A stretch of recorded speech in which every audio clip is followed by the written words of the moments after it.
Alright, looks like we're live.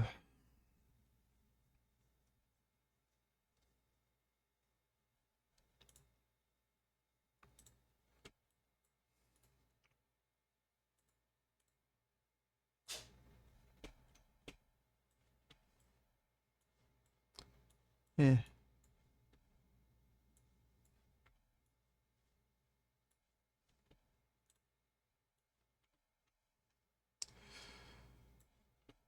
Sup. Alright, I'll just make a thing on Instagram telling everybody I'm going live.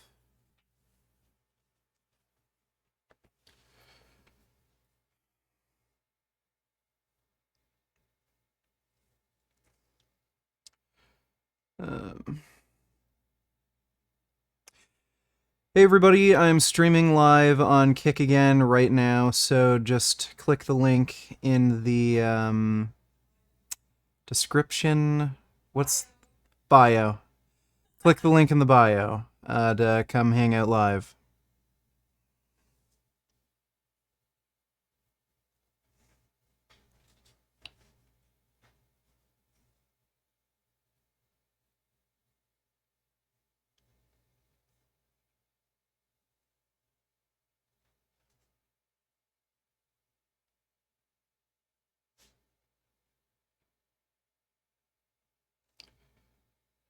Alrighty.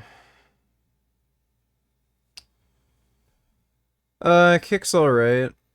I don't... The UI is a little different, but it's not terribly different from YouTube, and it's pretty intuitive.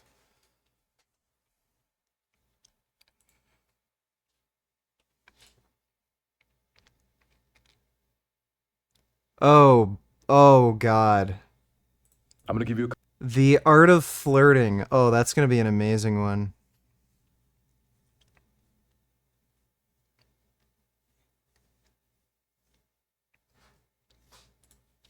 Welcome back, Defenders. Jake here. We're going to start today's video with the craziest story. RT News' editor-in-chief, Margarita Simonyon, suggested that it might be a good idea to detonate a nuclear weapon over Siberia. She's looking pretty orange today, but let's watch this clip together. Если произвести в сотнях километрах на нашей же территории, где-нибудь над Сибирью, термоядерный взрыв, например, ядерный взрыв, то ничего не будет на Земле. Ничего такого страшного, ни ядерной зимы, которую все боятся, ни чудовищной радиации, которая убьет всех вокруг, а кого не убьют, те умрут в течение 10 лет от онкологии. Этого ничего не будет. А что будет? Так это будет выведена из строя вся радиоэлектроника, вся цифра, все спутники. Вот эта камера, на которую меня сейчас снимают, вот этот телефон, который рядом со мной лежит. Все, мы вернемся с вами в год эдак какой-нибудь 93-й, проводные телефоны, двушечка или уже не двушечка была, я не помню, в телефоне-автомате. Я вам скажу, чудесно же жили. Вот право, я даже обрадуюсь. Как минимум, мне не придется объяснять своим детям, почему у всех есть гаджеты, а у них нету. Я запрещаю своим детям иметь гаджеты. Это отдельная тема. Сейчас не об этом. Ну, как минимум, вот это будет гора с плеч. Каждый раз, когда дети возвращаются из школы, вот у всех есть телефон, а iPad у нас нету. Почему нету? Я сказала, ни у кого нету. То есть эта опция, она остается. She ends this clip by saying, "This option remains, and this is still the most humane one." So this is what happens in authoritarian regimes when all media is controlled by the state. There are producers, there are editors, there was a cameraman, and nobody corrected her because she is the conduit to the Kremlin. She is the one who controls the narrative and approves and disapproves what is acceptable to say on Russian-controlled state TV. So if she says, Aaron P. donated $2. What's up, Vegan Gains? Hope you're doing good. I suck at YouTube. I bought the new Assassin's Creed and had like 2 viewers at most at one time. Usually I have 10 in chat at a time. Any advice? Was it a down day? Hope you're doing good again. Yeah, I mean, might have just been a down day. Maybe your viewers aren't a big fan of Assassin's Creed? Like, did Mirage come out? Or is this an older one? Then, is Mirage already out?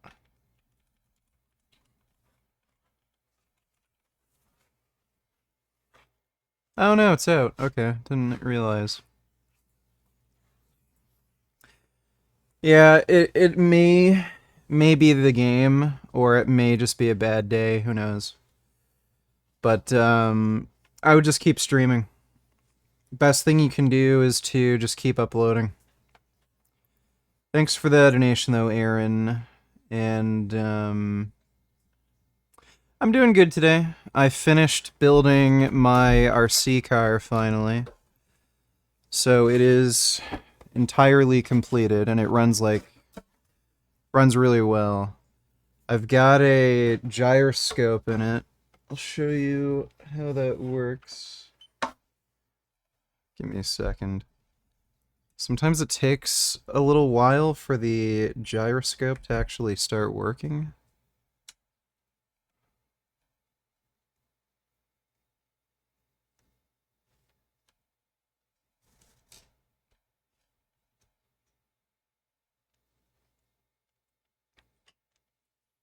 Yeah, here we go. So, you'll see the wheels, it's hard to see on camera, but there's a gyroscope. There's a gyroscope that senses if the car's moving, and it keeps the wheels straight, and it makes it really easy to control at high speed. And it also makes it super easy to drift, and I got drift tires on the RC car. So I was doing some drifting with this RC car today in the parking lot. Yeah, and a wheel fell off. I didn't tighten it on hard enough. Something stupid. There's nobody to catch it. RT Simonyan faces backlash over call to detonate nuke over Siberia. The Kremlin had to put out a statement. This was from Peskov. We haven't abandoned the norm against nuclear testing. Simonyan does not work in official institutions, so her words do not reflect the official position of the Russian Federation. So yes, this is the Kremlin's trick. Anything said on Russian-controlled state TV is not the official position of the government, but nothing is said on Russian-controlled state TV without the approval of the Kremlin, but it looks like Simonyan made a mistake. Here's a member of Russia's State Duma condemning her statement. You should at least apologize to all the residents of Siberia and especially to those who suffer from the consequences of the tests at the old Soviet Union's test site. Kadyrov defended her. Kadyrov posted on Telegram, she is a true patriot who defends national interests on any platform. And Simonyan is embarrassed. She took to Telegram to... Am I ever going to stream the Quarry again? Yeah, I'll probably do it for this October. I really like the Quarry. It's pretty good. To claim not that she made a mistake, not that she apologizes, but if anyone repeats what she said, that she said it, she's going to sue them for defamation. She's going to take them to court. A day later, sure enough, a member of Russia's parliament, Nikolai Korolyov, was talking about what she said on television, and she's now demanding an investigation of this member of parliament. We'll see if they can resolve the dispute, or if Margarita is powerful enough to have this member of Russia's parliament sent to a prison camp for 8 years for talking about what she talked about. The other top story, I know a lot of my international viewers are going to be very concerned and confused. Speaker of the House Kevin McCarthy was removed from his position. He's second in line to be president. It goes President, Vice President, Speaker of the House. And 8 members of McCarthy's own party. JDR, if you want to be unbanned from YouTube, just send me a link to your channel. I don't know if I blocked you or not, or if it's, sometimes the YouTube bot bans people automatically. I have no idea why or how. Just send me a link to your channel. Voted to remove him from office. This has never happened in the almost 250 years of the United States' history, so this is pretty crazy and pretty unprecedented. And we do have an interim Speaker of the House. This is Republican Representative Patrick McHenry, but he can't do anything.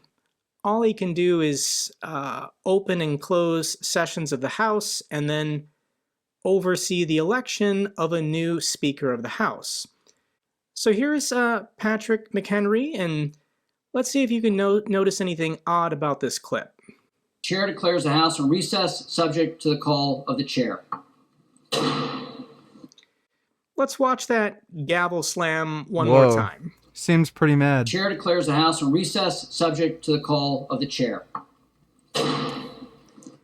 He looked pretty mad.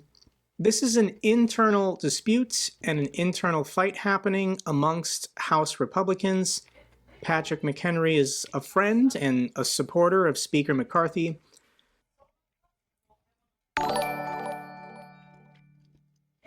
I'm sorry you were kicked off of YouTube. That entire goddamn website is a fucking disgrace. They kick you off for something as petty as copyright and yet allow literal pedophiles to have a platform.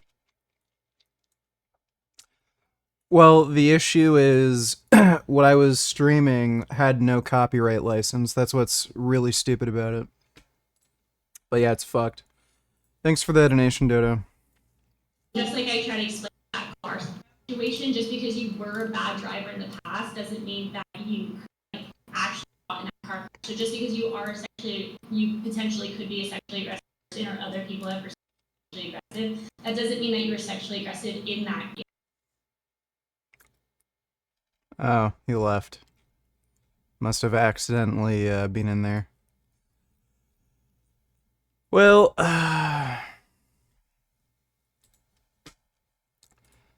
I guess we're not talking to Destiny tonight. So the House is in recess. They sent everyone home. People were saying that if people stayed in Washington, D.C., House Republicans would be getting into fist fights with other House Republicans over this speaker battle. So everyone's been sent home. Everyone's going to cool off. The House is going to come back into session probably next Monday. And the first thing they have to do is vote on a new speaker. It's going to get interesting next week. I honestly don't know what's going to happen. And people want to know why. Why was Speaker McCarthy removed? And it's partly because he went to the Democrats for help to get this 45-day continuing resolution to keep the government open. There are members of the House Republican caucus who just want to see the government shut down. They think that would give them maximum leverage and pressure to get concessions, to change budget items. The other reason is support for Ukraine. There are members of the House Republican caucus who hate Ukraine, and they will do anything to prevent another year's worth of military aid and funding. So here was President Biden on October 1st stating that the White House and House Democrats had made a deal with Speaker McCarthy on Ukraine funding. Mr. President, are you going to be able to trust Speaker McCarthy when the next deal comes around? We just made one about Ukraine, so we'll find out. So the rumor is that in order to get the Democrats to help McCarthy pass this 45-day continuing resolution, McCarthy made a promise that maybe there would be an up or down vote on Ukraine funding, or maybe in November it would be part of appropriations bills. So here's Florida Congressman Matt Gaetz saying the exact same thing. So we represent the pool, all the networks. Gaetz is a Message fucking on this motion retard. to vacate vote coming up at 2. All I would. Welcome back. Also react to this.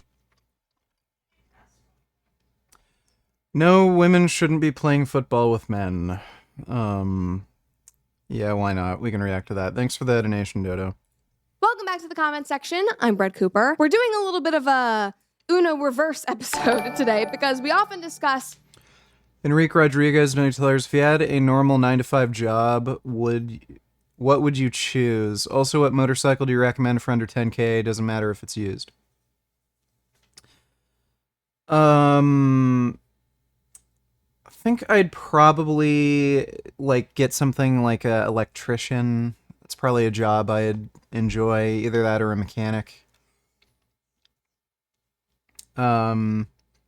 Motorcycle I'd recommend under 10K, kind of depends on what sort of motorcycle you're looking for. You can get a number of used, or not even used, a bunch of new Royal Enfields for under 10K. So if you don't need a really big displacement and high horsepower, Royal Enfield's a good make, and they're reliable and they're well made. Aside from that, a really good go-to would be an SV650.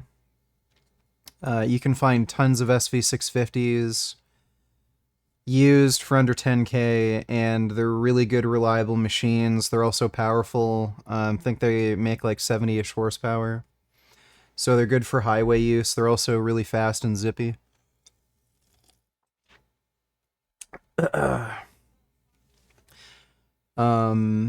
You can also find a billion really old early aughts, 2004, 5, 6, 7 liter bikes. I'd stay away from those because they don't have traction control or ABS, and they're really dangerous. A lot of people buy those bikes and die, and there's a reason why you can find a lot of bikes like that used with no miles on them. It's because the owners thought those bikes would be cool and fun, but they're just terrifying, and then they didn't ride them, and then when they finally sold them, they're giving you an extremely powerful bike, but it doesn't have any modern safety features. So I'd stay away from those, but SVs. I think you might even be able to find some SV650s for under 10K new. So those are some recommendations. If you want a really powerful bike that has ABS, maybe traction control that's actually safe and pretty easy to ride, I'd look at old Hayabusas. So, yeah, I'm pretty sure most Hayabusas have ABS, even older ones. And they're pretty easy bikes to ride, even though they're crazy fast and powerful. And you can find them for cheap. So if you're looking at mid-2000s, between 05 and 2010, you can find a lot of them for under 10K. Well under 10K. So yeah, I hope that helps, Enrique. Appreciate the donation, dude. Men invading women's spaces in women's sports, but what about when the roles are reversed? 42, get over here! Is that 25-yarder? You can do this in your sleep. Yes, coach. Now, every few years, a few girls will make the news for kicking a ball an absurdly short distance, or they make history for their team without actually, even touching the field. And this week, we are running it back yet again with a story very similar to this. Social media was ablaze over a girl playing a position in college football that has never been played by a female before. Safety. She's the first female ever to play a non-kicker position, and boy, was it entertaining. But before we tackle this story, make sure that you like this video, subscribe to the channel if you have not already, and ring that notification bell so that you never miss a comment section or Off the Clock. Like, I fundamentally agree with Brett Cooper. Women can't play men's football. Like, they just can't. If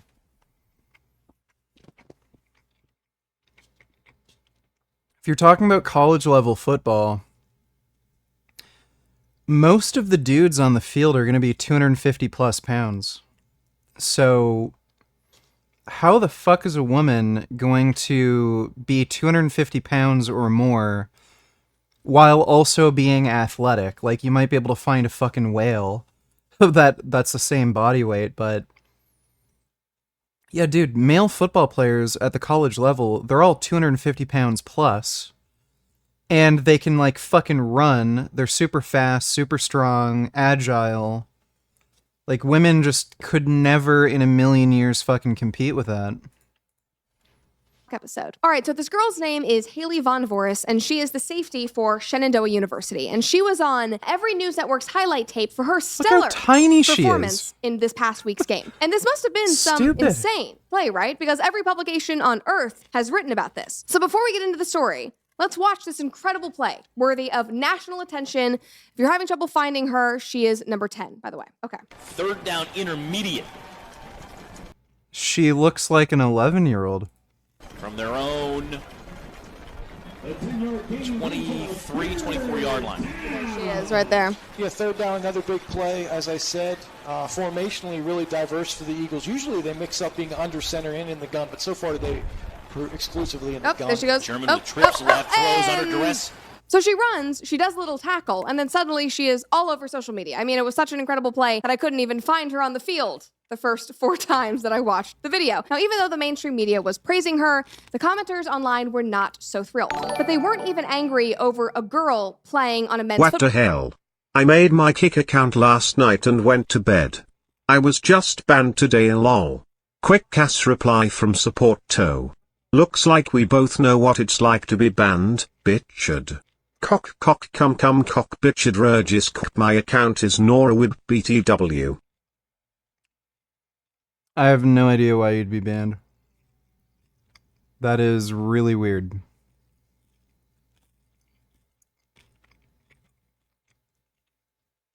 But yeah, bans suck. Thanks for the donation, non-wib.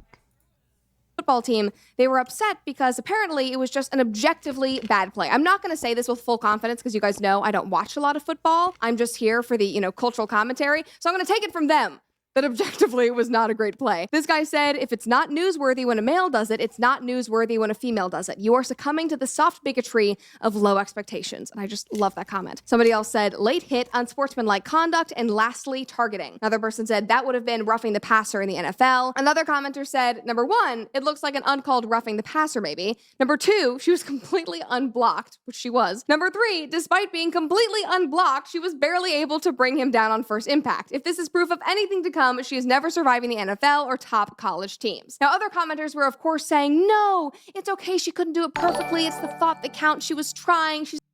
I notice social media sites are garbage. They are. They are indeed.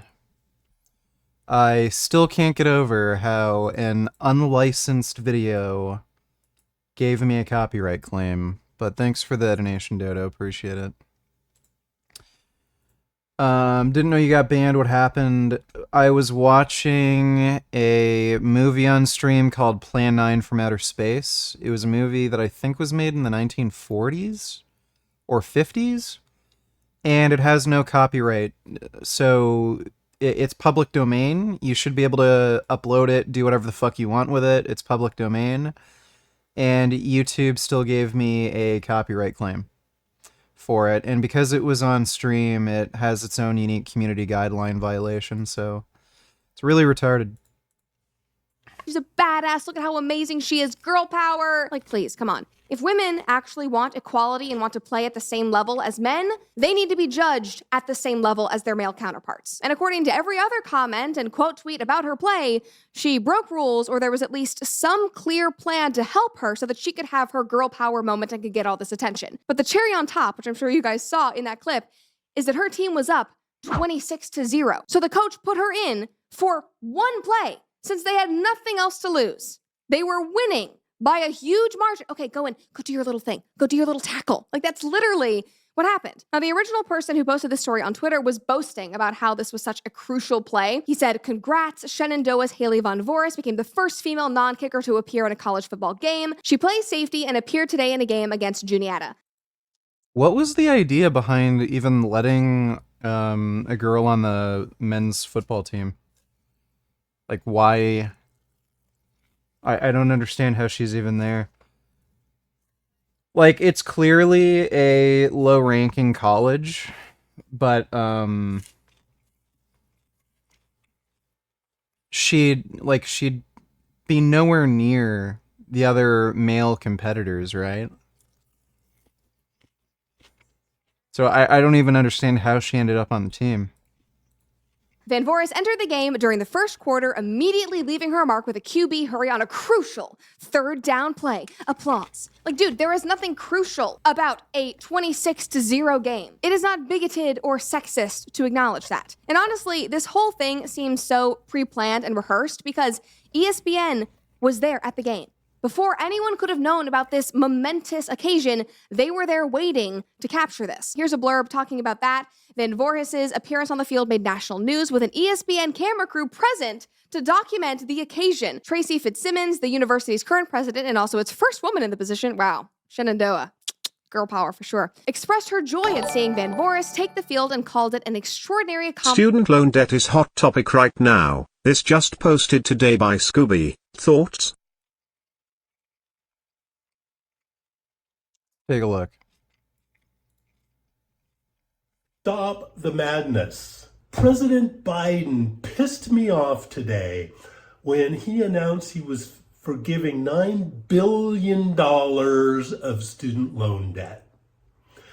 Nobody forced these people to go to expensive universities. So let me get this straight. We just recently had a $300 billion increase in U.S. military spending. Nobody says anything. There's $9 billion put aside for student loan debt, and he has to make a video complaining about it. Like, where would you rather your taxes to go? Into the military, where 50% of the budget is fraud. The U.S. military can't pass a comprehensive audit, and about 50% of their expenditures can't be accounted for. So about half of the budget's fraud. They increase the budget by $300 billion. You don't say shit. And then $9 billion goes to student loan forgiveness, which isn't fucking shit. Like, I mean, when you're looking at total tax revenue in the U.S., you can wipe your ass with that. And you're fucking complaining. Like, what is going to benefit you personally more?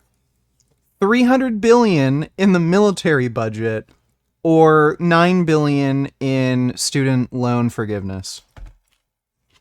Well, like, it's just so fucking retarded. And take on this debt instead of going to local, cheaper colleges.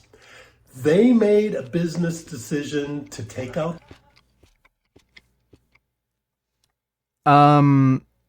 What is the program only covers like up to $15,000, right?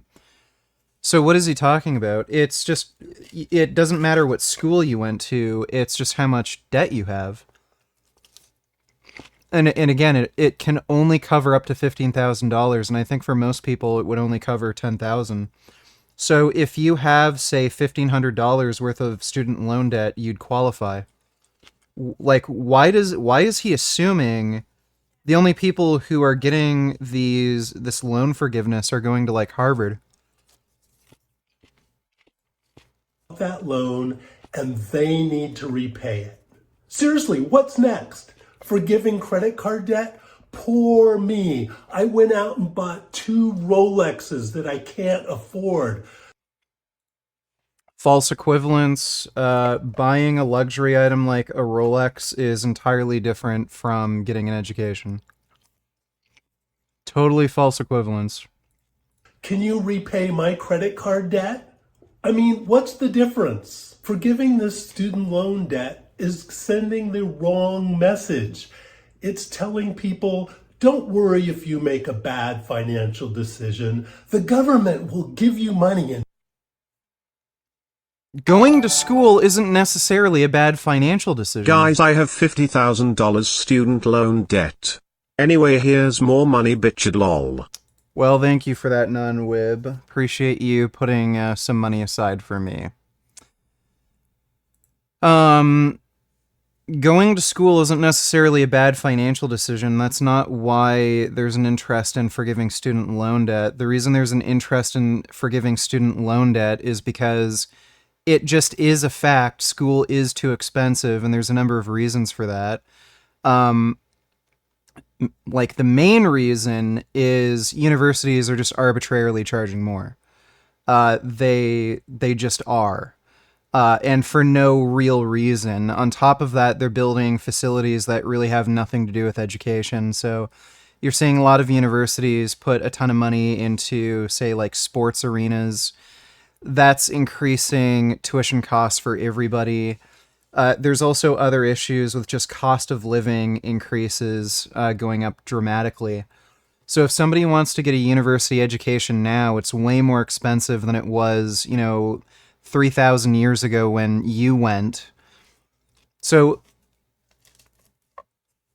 I don't know exactly what he's complaining about, and it sounds like he doesn't even understand why there's an interest in forgiving student loan debt and why it's unique to other forms of debt. And bail you out. I mean, what about the millions of students who actually played by the rules and paid their student loans off? So we're penalizing them for being schmucks and losers? This is a terrible, stupid dad logic argument. So he's saying we shouldn't put money aside for student loan forgiveness because not every single person who has had student loan debt will get this sort of rebate. Like, okay, why? Can you make an argument for this? Like, if we can put some money aside and forgive some student loan debt, why the fuck wouldn't we? Like, make an argument. Just because they actually repaid their loans? Or are we going to give them their money back too? The real thing that boils my oil is that this $9 billion could have gone a long way to actually addressing the educational problems in this country. Instead, it just reset. No, they couldn't. What are you talking about? How? Please explain. How? Them, and they're going to happen all over again. What's going to happen? Every 5 years, are we going to just forgive everyone's loan debt? That's idiotic. We can't afford that. We need to fix the system. We can't afford to put $9 billion every 5 years to forgive student loan debt, but we can increase the military budget by $300 billion in only 1 year.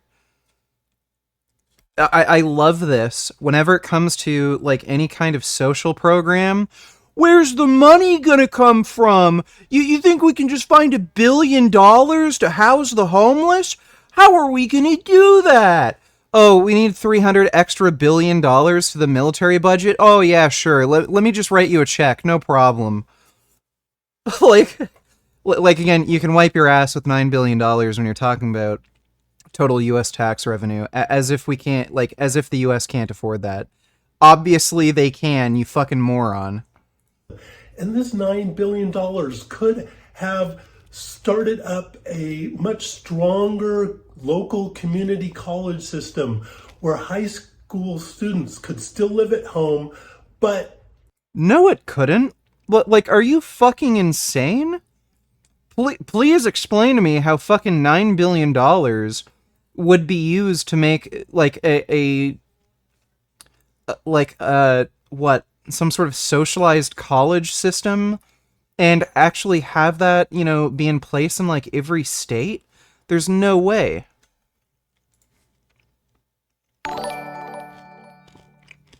Dodo $90, YouTube should honestly be sued for false copyright claims.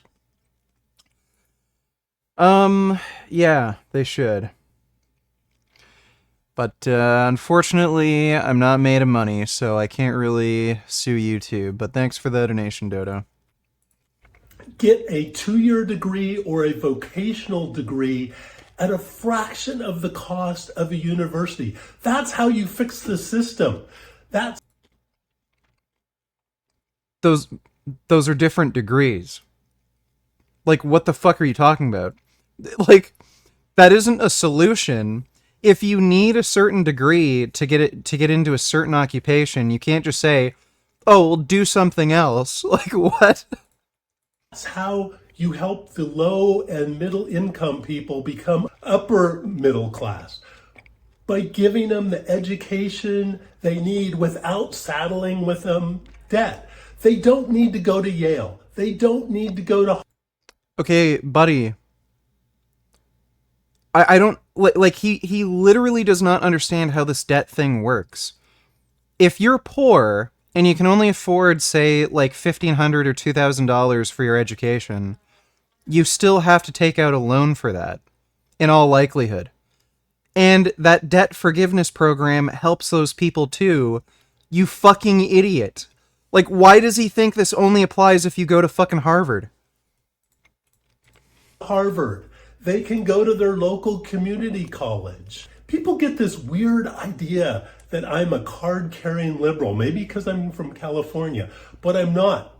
I am economically very conservative, but socially very liberal. There's no box for me, and there's no candidates for me in the upcoming election, since we mentioned that. Thanks for watching, and please, let's stop the madness. Auf Wiedersehen. That was one of the dumbest videos he's ever fucking made. He literally didn't make an argument. He just said, "That's a lot of money to give to people." Okay. Is that clearly somebody's been lied to, because we heard the president come out and say there was a deal with the speaker on Ukraine, and the speaker just stood up in front of all of us and said that there's no deal on Ukraine. The House Democrats say there's a deal on Ukraine, so we're going to have to sort that out. We're going to have to sort out who's lying, because somebody's lying about whether or not, as in this CR negotiation, there was a secret side deal on Ukraine funding. So this is partly why Matt Gaetz forced the vote on Speaker McCarthy and why McCarthy lost. Matt Gaetz is a fucking moron. I think still to this day, he's against funding for Ukraine. He got shut down so fucking hard a while ago. He was promoting this idea that Azov battalion's a Nazi battalion, which is false. That's Kremlin propaganda to begin with. They're just salty that Azov just decimated their fucking troops. And then he fucking found a Chinese news article talking about the US funding a Nazi Azov battalion and tried to use that as evidence against funding Ukraine. Like, Matt Gaetz is fucking retarded. Lost his job. And if you don't know much about Matt Gaetz, he's a very controversial person in American politics. Here is Oklahoma Senator Mark Wayne Mullen, he's a Republican, giving his thoughts on Matt Gaetz. You got to think about this guy. This is a guy that the media didn't give a time of day to after he was accused of sleeping with an underage girl.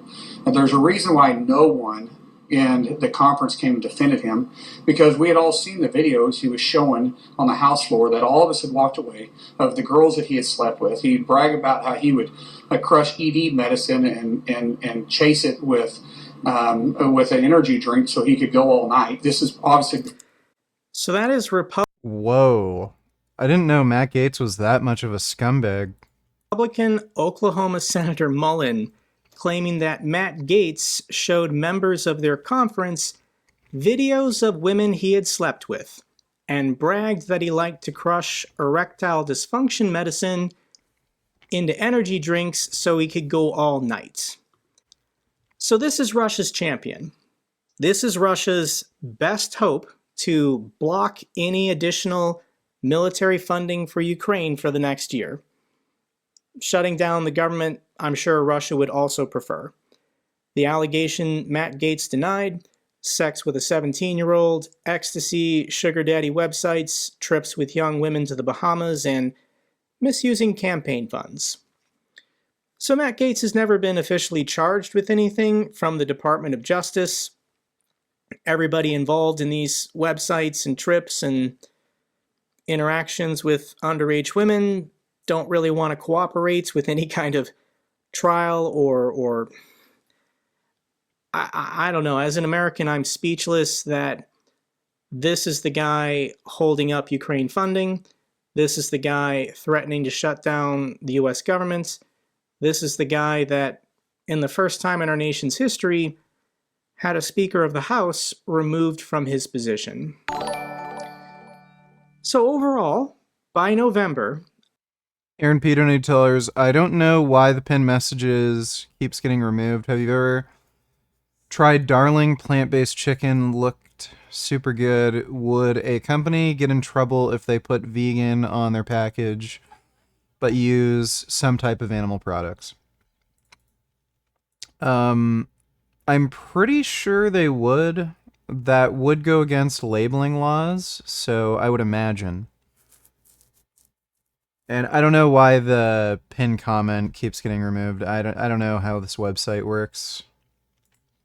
It's kind of weird, but I'll just keep intermittently posting it. Thanks for the donation though, Aaron. Appreciate it. I'm actually still confident that military aid funding for Ukraine will be approved for the next year. And the reason is simple. The support for Ukraine is overwhelming and bipartisan. So on September 28th, when they were debating the budget, here was one of the amendments voted on the House: Ukraine Security Assistance and Oversight Supplemental. This bill doesn't exist anymore, but this is how the House voted. 210 House Democrats were in favor, 101 House Republicans, giving a supermajority of 311 members of the House supporting military aid to Ukraine for another year. Analysis: how U.S. aid to Ukraine is a bonanza for the U.S. economy. When the United States gives military equipment to Ukraine, some of this military equipment is 20, 30 years old. It was going to be decommissioned and disposed of anyways. We're then using the money we're allocating to just make ourselves new weapons and equipment. This is money going to U.S. defense contractors: Raytheon, Lockheed Martin, General Dynamics, Huntington Ingalls. These are American jobs. This is American tax revenue being generated here in the United States. So I hope that workers at these plants are paying attention. A lot of these factories and companies are based in districts with House Republicans representing them. This is a no-brainer. So I'm hoping the U.S. defense industry can call their representatives and say, hey, why are you not supporting jobs for Americans? Why are you not supporting stimulating the American economy? That's what's happening when we transfer old armored vehicles to Ukraine and then build new ones for ourselves. So according to Ukraine's ambassador to the United States, Ukraine is in dialogue with the potential new speaker candidates: Jim Jordan, Steve Scalise, there's a couple others. Ukraine's going to reach out to all of them to, once again, make the case why it's in the U.S.'s best national security interest to continue helping and supporting Ukraine. Here's the statement from President Biden. Today I convened a call with allies and partners to coordinate our ongoing support for the people of Ukraine. We discussed getting Ukraine the resources it needs and our work to address the global energy, economic, and food challenges caused by Russia's war of choice. So the rumor is that President Biden is preparing a primetime address to the nation. He's going to speak from either the Oval Office or the White House and probably give a 30-minute speech laying out the case why it's in the U.S.'s best interest to continue militarily supporting Ukraine for another year. This will be broadcast on all the major networks. Presidents in the past have done the exact same thing when talking about Kuwait or Kosovo or Panama. So we'll see what Biden has to say once he gives his speech. And even if the United States stops supporting Ukraine, that doesn't mean Ukraine won't still win this war. Your support just defines how long this war will go, what price and what cost Ukraine ultimately will have to pay. This is a sad story. This happened this morning. Russian strike hits village Wake. At least 51 civilians killed. The Russian attack on the Kharkiv region village happened in the middle of a funeral, killing some 20% of the village's entire population, including a 6-year-old girl. So the village of Rosa, it's between Kharkiv and Izium. Yeah, Russia is insane. These are just terror attacks. So they're striking non-military targets, blowing up tiny fucking villages where there's only civilians, and they see a funeral procession, and they're like, oh, well, I guess we can kill them today. Fuck me. This is probably 30 kilometers from the front lines, and Russia knew that there was going to be a gathering in this supermarket and coffee shop. People were having a funeral, a wake, and Russia hit it with a missile, killing 20% of the people of this town. This is horrific. This is a genocide. This is what Russia does. Yep. I'll link this video down below if you want to see more footage of the massacre.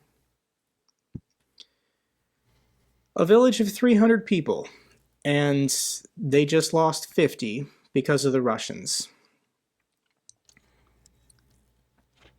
Ukraine hits Kremlin top-end S-400 anti-air system, first time in mainland Russia. So what Ukraine is doing is they're developing their own domestic drone fleets, and they're going after valid military. Yeah, stupid. Look up the definition of a genocide. Russia is trying to wipe out the Ukrainian identity. So they're claiming Ukraine doesn't even exist on the map. They are also trying to steal children, Russify them. They're changing passports to say Russia rather than Ukraine in annexed regions. They're trying to discourage the use of the Ukrainian language in different ways. So that all relates to a genocide. Military targets in Russia. While Russia wastes their resources blowing up supermarkets and cafes, Ukraine's actually trying to and they're also mass win this murdering war. innocent civilians. And for the first time in mainland Russia, they successfully struck and destroyed or mostly damaged a Russian S-400 air defense system.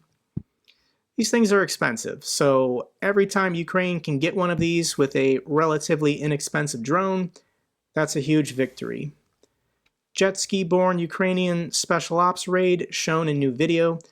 The newly released video claims to show teams of Ukrainian frogmen riding jet skis landing on the shores of Crimea. So here's the video put out by Ukraine's intelligence. I'll link it down below.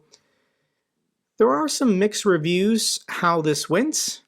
Just the fact that they can do an amphibious landing on the beaches of Crimea. This Liver King lost an eye?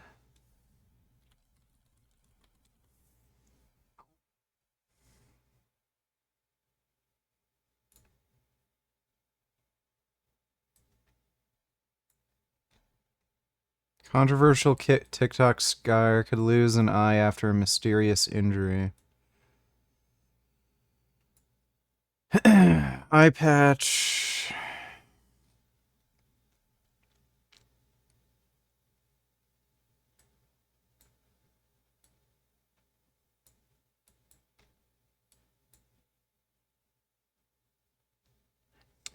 Sustained a pretty serious injury.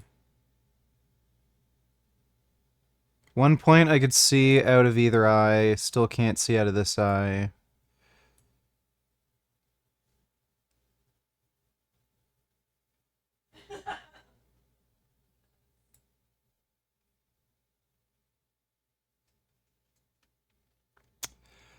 First surgeon says you're going to lose the eye. See another and another. Last one says there's a small % chance, and I take it. I wonder if it's like a cataract or something. Explaining the injury, said it was so bad, ambulance took me to the hospital, got CT scans, learned that I got concussed. Okay. So he just got hit in the head really hard. He may have had a detached retina.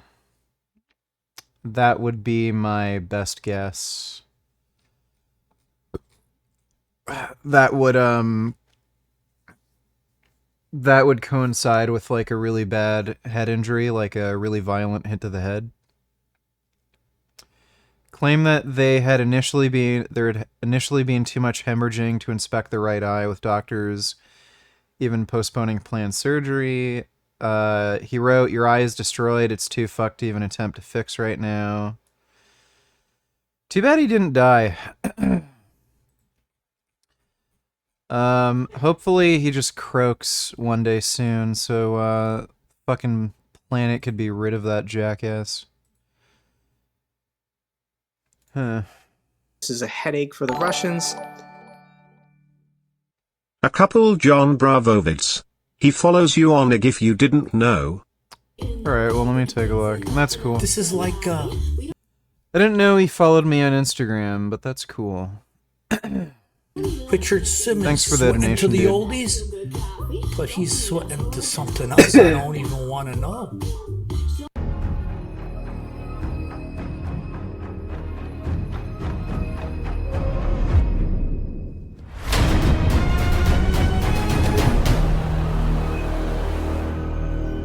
Watched this 2 times, but remember when I said, get your popcorn ready because there's a show to watch? I didn't know it was going to be this kind of show, but I felt guilty not sharing with you guys what I found on the Munchkin because it explains so much of what we've been thinking. And I know, I don't even want to watch this again, but I have to. Why do you think Greg broke up with his girlfriend? Well, she broke up with him, that's clear, and it's just because he's an intolerable asshole. That's why. Simple as that. He's just too annoying. So grab your popcorn and let's watch this together. Oh, he's dancing again. This asshole.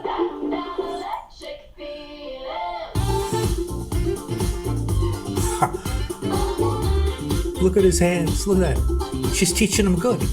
We don't gotta be in the club. We can dance it up in the This is like Richard Simmons sweating to the oldies, but he's sweating to something else I don't even want to know. What is the story behind this? He's waving his hands like the other guy. Oh man, what did they do? And look, they took pictures together. Look at that. Oh, wait, what was that face? Look at that. Oh, do after. Yeah, I don't know what the story behind And that the irony is. that they moved. It's a little weird. Everybody keeps asking about the eye. Here's the deal. I sustained a pretty serious injury, where at one point I couldn't see out of either eye. Still can't see out of this eye. First surgeon says, you're gonna lose the eye. So I see another, and another, and another. Last one says there's a small % chance.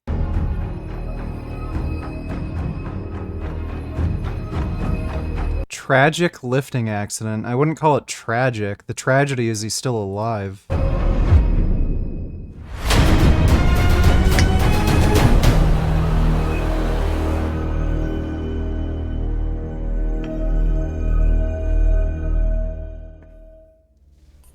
Oh, it's liver bits again.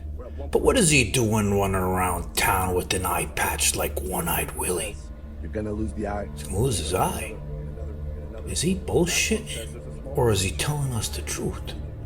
Let's take a look at this. So now everybody's asking for details. How did it happen? Here's the deal. I got knocked the fuck out so bad, ambulance took me to the hospital, got the CT scans, learned that I got concussed, multiple impacts, learned of damage that I have behind the eye, aka brain damage that I sustained. So what I'm trying to do now is really just anything and everything I can, right? To just rest, heal, and recover, which is pretty hard to do with everybody asking for all the details. But now you have some details. Here's what I'm going to continue to do. Just rest and recover and get better. Everything out. So the Liver King has been running around town all week like I showed you in the beginning, with an eye patch on one eye, like One-Eyed Willie. You remember the movies The Goonies? How he had that eye patch? He's been running around town all week telling people, but not saying exactly what happened, saying he's going to lose his eye. It was an accident, it was an injury, and he teased us all week and he wouldn't tell us what actually happened. And the first thing I thought of was like, what did this guy do? We know he likes to go to the woods. Was he playing with like a, you know, the BB gun in Christmas Story when the kid pucked his eye? I thought it was that. But then he goes and he makes this video and describes the accident that happened. Now everybody wants to know. Alpaco Films donated $5. Appreciate the donation, Alpaco. Didn't have anything to say or link me anything, but thanks for the donation. Who knocked me out? Well, there's no better person to tell the story than the... Dude, what the fuck is with this guy's midsection? It looks like a turtle shell. He looks way weirder than he used to. It has to be the drugs he's on have changed or something, but like his body just looks even more strange. The person who knocked me out. That's right. I knocked me out. I know it's so embarrassing. I'm going to show you how I did it. So, note the safety glasses. I'm doing fake pulls with double reds, and I have them around the doorknob. Boom, boom, boom. Snap. It comes off the anchor point. Both of them. 4 impacts. 2 fists to head, bands right into the eye, and then head to floor. Out fucking cold. That's how I did a number on myself. And I know, I can't believe I'm telling this story. It is pretty serious though. I really can lose the eye. So I'm going to continue to ask for the blessings, the love, and the support. But I'm also hoping in the process, we can share in a good laugh. That's what happened. Everything out. He's doing an exercise to build the rear delts. And I have never heard of anything so retarded in my life.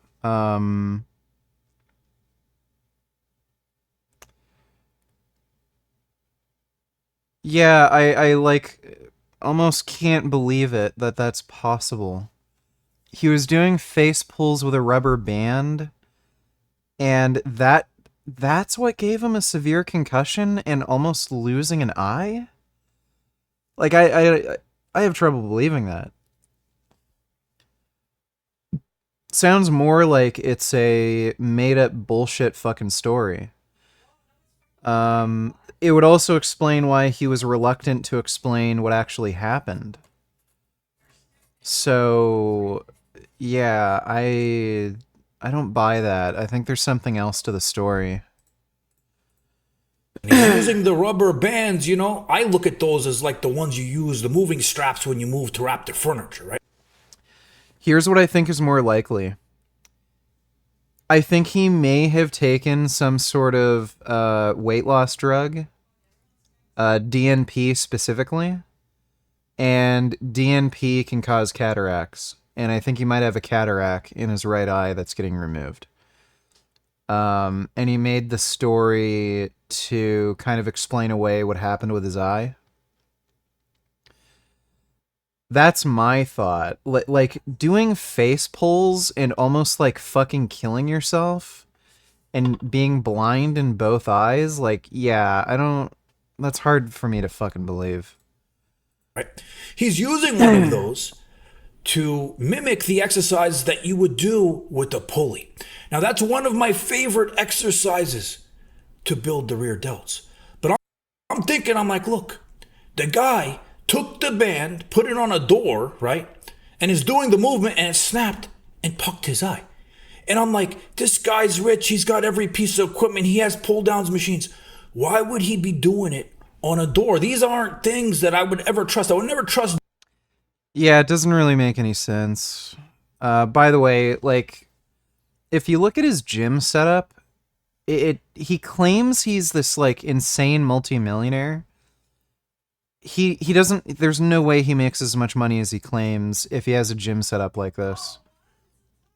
Like, he's done so many weird, stupid things with his gym. Like, rather than just buying a standalone yoke, I've seen this guy take a squat rack, tie it with lashing straps to a barbell to make a kind of improvised yoke. So, like, if you're a fucking mega millionaire like he claims, like, why would you do that? Why wouldn't you just buy a yoke? So, yeah, there's a bunch of things in the story that don't add up. Doing exercise using these bullshit rubber bands. Now, watching that, it reminded me of a story when I was a kid. You guys remember? And I still think they sell this stupid thing. It's like a pull-up bar that you could put in the doorway of like your bedroom. And I was like 12 years old, okay? And I was tiny, as you guys know, and I wanted to do anything I could to get bigger. And gyms weren't easy accessible like they are now. So I got this pull-up bar, I hung it between the door, and I do 3 pull-ups. On the 4th one, boom, I fall on the ground. My mother comes rushing in, she goes, John, what are you doing? My father's like, what is this asshole doing now, making noises in this house? She comes, she sees me hurt on the floor. I fucked up my ankle. I think I sprained my ankle. So I learned then never to do exercises with devices meant to mimic real machines, especially when you have access to them like this guy has. So if it's a lesson that we all have to learn, it's not to use them. Now, a lot of people on social media said, you know, this is a stunt because we don't believe this guy from his history, right? But he showed a picture of the injury finally today because he's been teasing us with it. So he says he has like a 6% chance of actually keeping the eye. The doctors are telling me he has a good chance of losing it. So if that's the case and it is real, you know, I hope and I say prayers to him in that he has a full recovery. And I think all of us wish him the same. Where at one point I couldn't see out of either eye. Still can't see out of this eye. First surgeon says, you're going to lose the eye. So I see another and another and another. Last one says there's a small percent. It's not to use them. Now, teasing us with it. So actually keeping the eye, the doctors are telling me he has a good chance of losing it. So if that's the case and it is real, you know, I hope and I say prayers to him in that he has a full recovery. And I think I hope he dies. Why the fuck would you want this loser to have a recovery? I hope he dies of Rona. Hopefully falls down the stairs. This guy is a fucking mass murderer. He fucking Holocaust animals. Fuck this piece of shit. Why the fuck would you want this guy to recover from anything? Hopefully, like, if he has to have surgery, like, he gets an infection and it just festers and it spreads to his heart or lungs or something. Guy's such a piece of trash. I think all of us. Anything and everything. Yeah, he's a total piece of trash. Accomplishment for women everywhere. So ESPN was already there to document this. This was totally planned. But what would have happened if she didn't play? If she got laid out on the field? Like, they would not be covering that story. This would not be national news if a girl got hit and injured on the field. This had to be like a choreographed dance that they put together to highlight her to win some progressive brownie points. I saw a video where the coaches were doing an interview, and I was extremely curious to see what they had to say about her. Defensive coordinator Brock McCullough says it's Van Voris's kind, quiet, humble spirit tiny. that makes her a joy to coach. I've been around small college football for. There's no way she could ever compete with men. Like, she's fit for a girl for sure, but there's no way she could ever compete with men in football. Like, she can't weigh over like 160 pounds. Like, she'd be up against dudes who on average weigh like at least 250.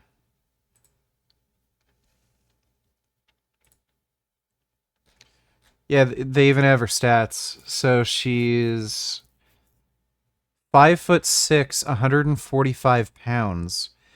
How the fuck is a 5'6", 145 pound person going to compete in collegiate football? There's no way. Yeah, that is a joke. She is cute, but that's a fucking joke, dude. There's no way she could ever be competitive. I just do not understand why they even let her on the team. For 25 years. She's impressive. She's physically and mentally elite, as far as her work ethic, and the work that she put in before she got here was clear and obvious. Athletic director Bridget Lyons makes it clear Van Voris was recruited because of her athletic abilities. She's on the field because she's earned that opportunity. Yes. Well, clearly, there was no better man to be in this position than this 5'6" female that weighs 145 pounds. This makes total sense. Somebody commented and said, yeah, I like how hard everyone was trying to find a compliment because none of the coaches will say that she's good. Just steady talking about her personality. Somebody else said if she ever gets on the field and has to tackle a 220-pound running back, she will find out that size and gender does matter. Literally. Like, I didn't think that your personality mattered in football. Like, come on, Kaepernick played in the NFL. That should be example enough. Like, she's super in shape. She definitely takes her greens every morning, just like my dogs Rocky and Tater take their Rough Greens every single morning. Naturopathic Dr. Dennis Black, the founder of Rough Greens, is focused on improving the health of every dog in America. And I say this every time, but I think we all know by now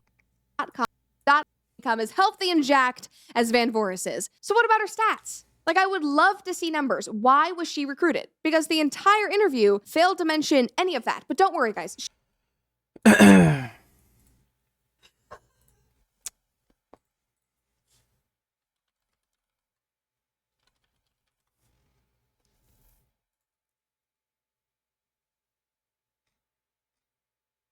I'd love to see her combine results.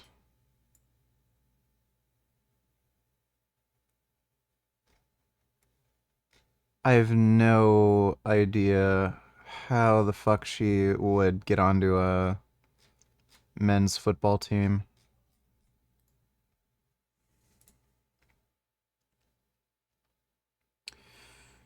I think this is her. Yo VG, maybe the Queen should post a community post for us to know when you're live, since I don't have Insta or Facebook, only YouTube. Just a suggestion, peace. Yeah, I'm banned from YouTube. I can't post, so how the fuck am I gonna make a post on YouTube when I'm banned from posting? Thanks for the donation, Renee.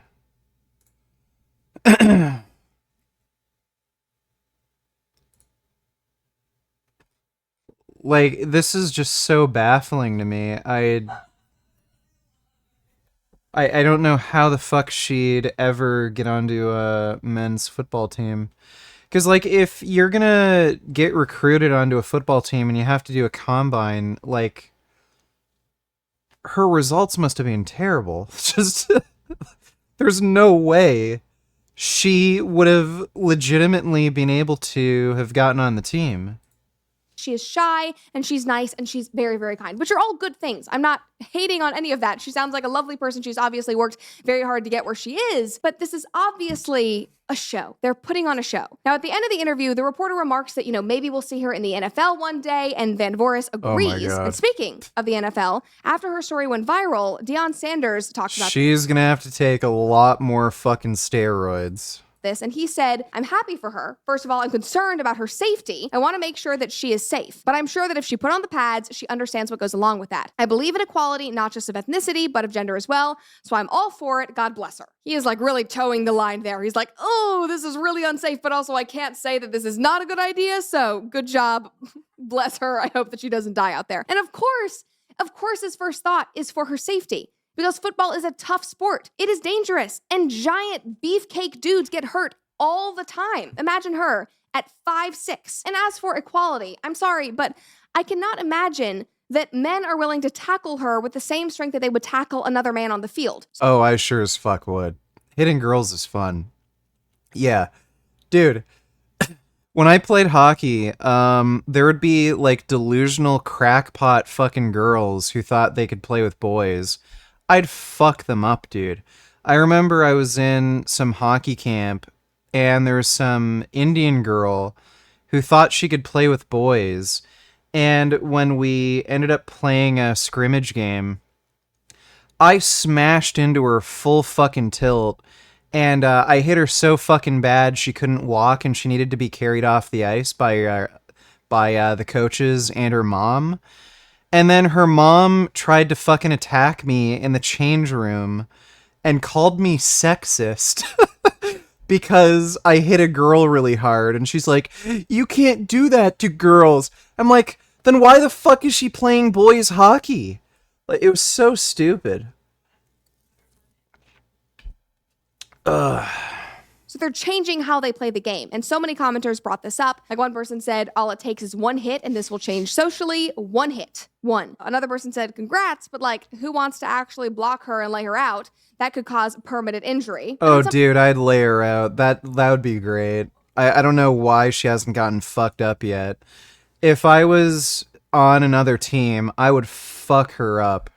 Somebody replied to him and said, playing house league hockey as a kid, we used to sometimes have exhibition games against an elite girls team. None of us were able to play them with a normal level of intensity or physicality. We just did enough to win the games.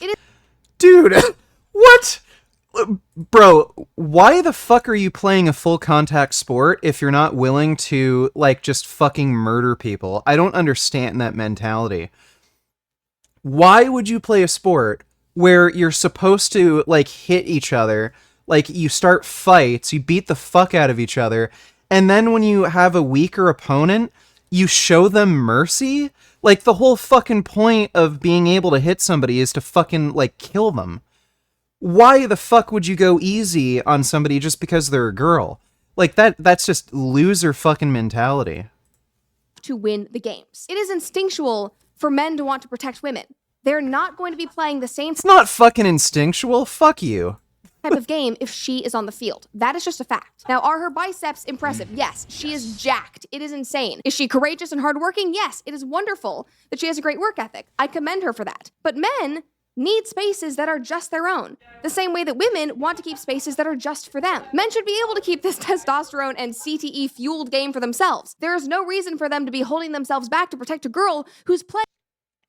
I mean, in theory, if there was a woman that could compete with men, like, you know, if you found some girl who's like 250 pounds and could like bench 225 for like 15 or 20 reps or some shit, I wouldn't have a problem with her playing men's football, but like this girl clearly can't compete. Plays, they have to choreograph. Men are biologically stronger than women. So when men play in women's sports, 9 times out of 10, they outperform their female counterparts, which obviously incites outrage over the inequality of it all. But when it's a woman, it's celebrated because, yay, girl power. And there is no threat of her ever being the strongest one on the team or anywhere close to it. She will always have a significant biological disadvantage and will just make things harder for her male teammates. So we might not have to worry about her beating the boys at their own game like we do with men coming into women's sports, but we do have to be consistent on the principle of all of this. So should it be acceptable for a woman to play on a men's team? No. And it is not bigoted. It is totally fine for a woman to play on a men's team. It's just that they have to be able to compete. And when you're talking about football, there's so far never in all of history been a woman that could compete in men's football. The barrier is just the size of the fucking players and how strong they are. Like, you're never going to find a woman who's, like, 6 foot tall, 250 pounds, and, like, strong enough and produces enough power to compete with men.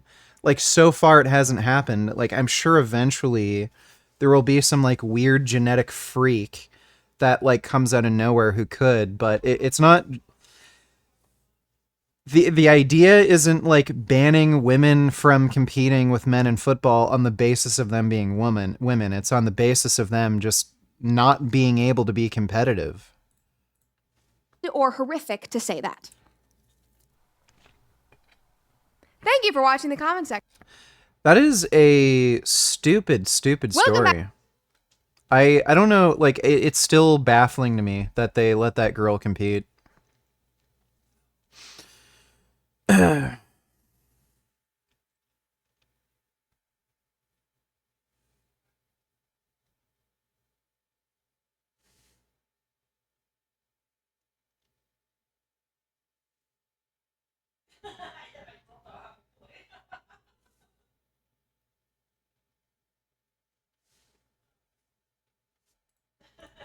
Moved it to accommodate.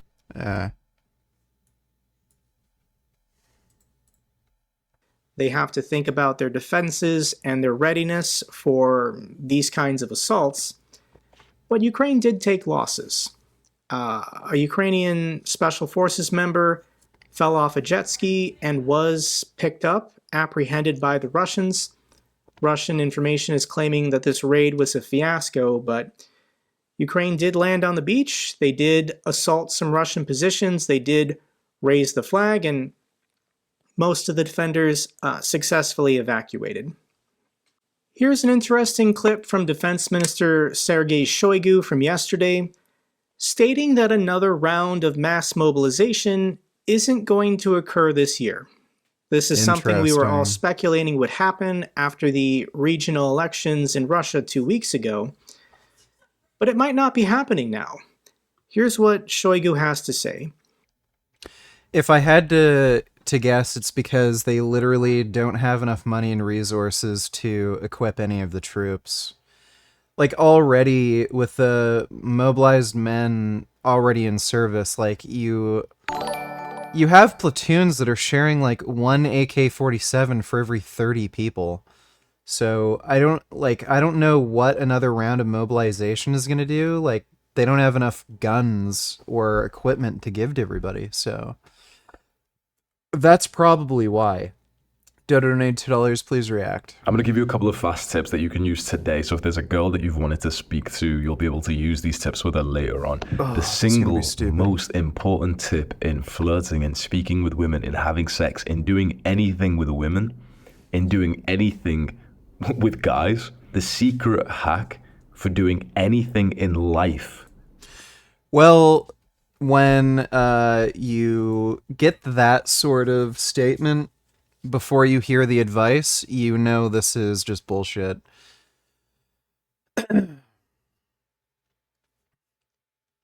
Like,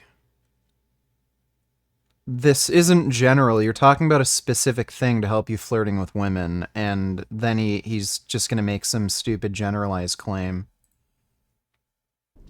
Is to make sure that you're actually breathing.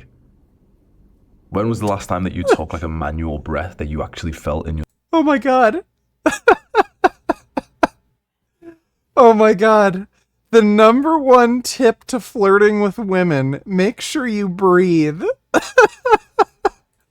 stomach? Oh god. Can you breathe so deeply that your balls literally fucking move?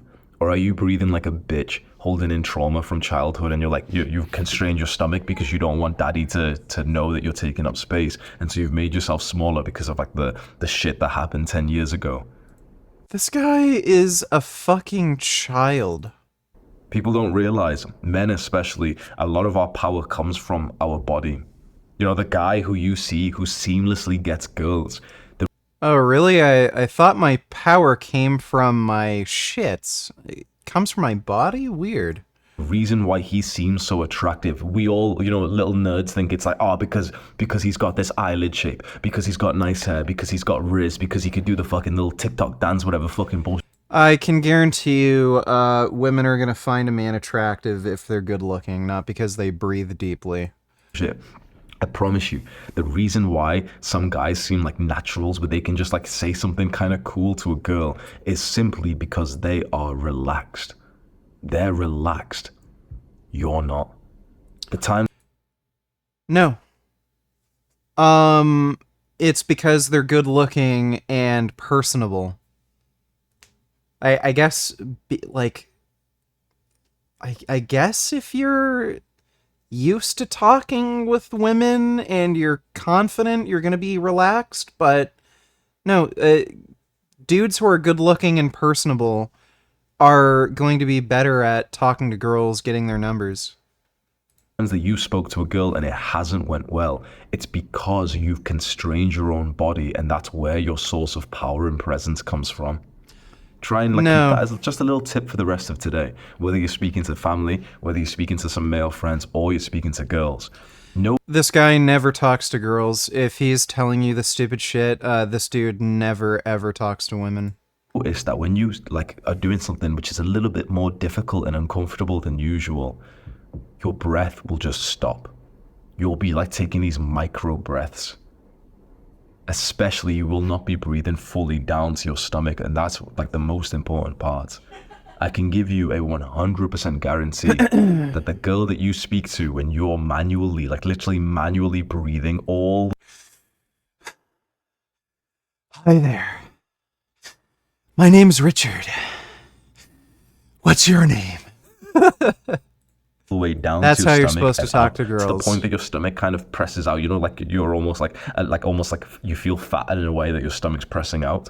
I guarantee she will like you so much more when that is happening compared to you tensing your abs and unconsciously kind of constraining yourself. Some gym guys tense their abs on purpose because they think it makes them look leaner and stuff, but subconsciously you've got to think that is a sign of nervousness. And it's not like any woman is looking at you in the eyes and she's thinking to himself, yeah, oh yeah, what a bitch, he's got his stomach tensed, he's not breathing. But certainly these are things that we pick up on. How pick someone maybe from your class or something, pick someone, a guy who just feels awkward and low status. Guarantee that he feels awkward in his body, doesn't he? Guarantee that he's AFK in his own body, that he sits a lot, he plays a lot of video games, and when he talks to you, for example, it's he's maybe not holding eye contact, his whole body is shaped away from you. That's someone we're deeming as very low in the status hierarchy, very awkward, right? Here's you. A lot of our confidence comes from specifically our own body confidence. So tip number 1 that you can use literally today, right now: breathe fully. Breathe from your nose. That is not going to help you get girls. Let your stomach relax completely. And let it go towards your belly button. And feel your belly button push outwards as you breathe. And then in. You can speak to a woman whilst you breathe like this. And this is, I promise you, the single greatest tip. Since being relaxed is so important when you're talking to girls, should you also just fart in front of them too? You have to tense up, right? When you hold in your farts, and women will subconsciously pick up on that, and they'll think you're some sort of pussy for not just farting. If you don't fart in front of people, that's a sign of insecurity. So maybe next time you go up and talk to a girl, just let out your farts, because that'll be some sort of power move and show that you're this alpha who, is relaxed, and your butthole is nice and relaxed, and you let farts slip out. This guy's such a fucking clown. So surprising, more pickup artists, dating guys don't ever speak about just the importance of breathing. But when you go and speak to a girl today, if you just remember to breathe fully, you will do so much better in that conversation. Another tip when it comes to flirting with girls, you already know it. Eye contact. It's so easy. Sometimes you see how naturally I'm breaking the eye contact of the last 20 seconds of this video now. It's so easy to look away as you talk, and maybe she asks you a question and you kind of you think about it and you say oh well, there's this thing. That reduces some of the attraction that you can build up with a girl. Yeah, dude, it's kind of normal to periodically break eye contact. So if you're just going to stare at somebody the entire conversation, that is really fucking weird and awkward. So bizarre advice. What you should avoid doing is being afraid of looking somebody in the eye. But if you're gonna like never break eye contact throughout the entire conversation, that's just fucking weird. And you've heard the importance of eye contact so much because it is actually like a pure fundamental attraction builder. So the way that I like to improve like my eye contact with girls and even guys, you just manually think about it. So imagine that, you know, those moments when you're like AFK, those moments when you're not very present or you're thinking about eye contact or body language. Let's say that's your default state right now. Or that's not really your default state, but that's like your worst state where you're not present, you're deep in your mind, right? And your ability to hold eye contact is usually like abysmal during that, you know, like maybe you're like AFK looking around the room, you're like looking at the pretty girl, she looks towards you and you look away and stuff. You look like a bitch when that happens, right? When you're looking towards a girl, she looks at you and you look away, you look like a grade A bitch when that happens. And we don't want that to happen because the best case scenario is like, you know, you're looking around the room, you're just having a good time, you're looking towards a girl because she's pretty, she looks over, and you just keep looking at her and you just smile and she smiles and she looks away. Holy fuck, bro. That. Yeah. When you're looking at a girl, and then she ends up looking at you, just give her one of these. That'll make her turn away real quick. It just is such a small thing, but that is where like the initial stage of attraction is built up. A lot of guys think it's about their style. A lot of guys think it's about like fucking their idiot. haircut or anything like that. You want to know primal attraction? It's based on power. It's not about your cute little hairstyle. Even as a young guy who, you know, if like there's TikTok boys or something around you, that's what the real world seems. Okay, that's like what's attractive. You're calling me a loser because I've been banned off YouTube for a week when you're in my fucking Kick chat following me on like fucking Instagram and shit so you know when I'm live? Okay, dude. Yeah, you have fun. Yeah, make sure after I ban you that, you make a new account because, you know, I'm such a loser and shit. Fucking dumbass. I gotta go take a piss. I'll be right back.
See, new donated $2. Alpha male Chad right here with no insecurity. He farts, by the way. Timestamp 246.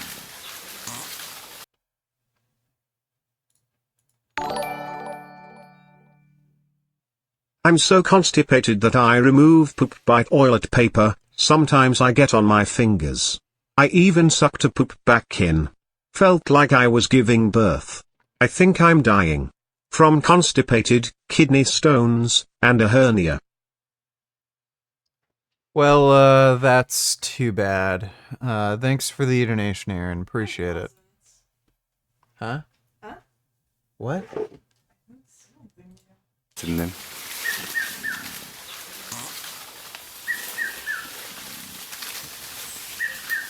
Yeah, Chad did slip out a fart.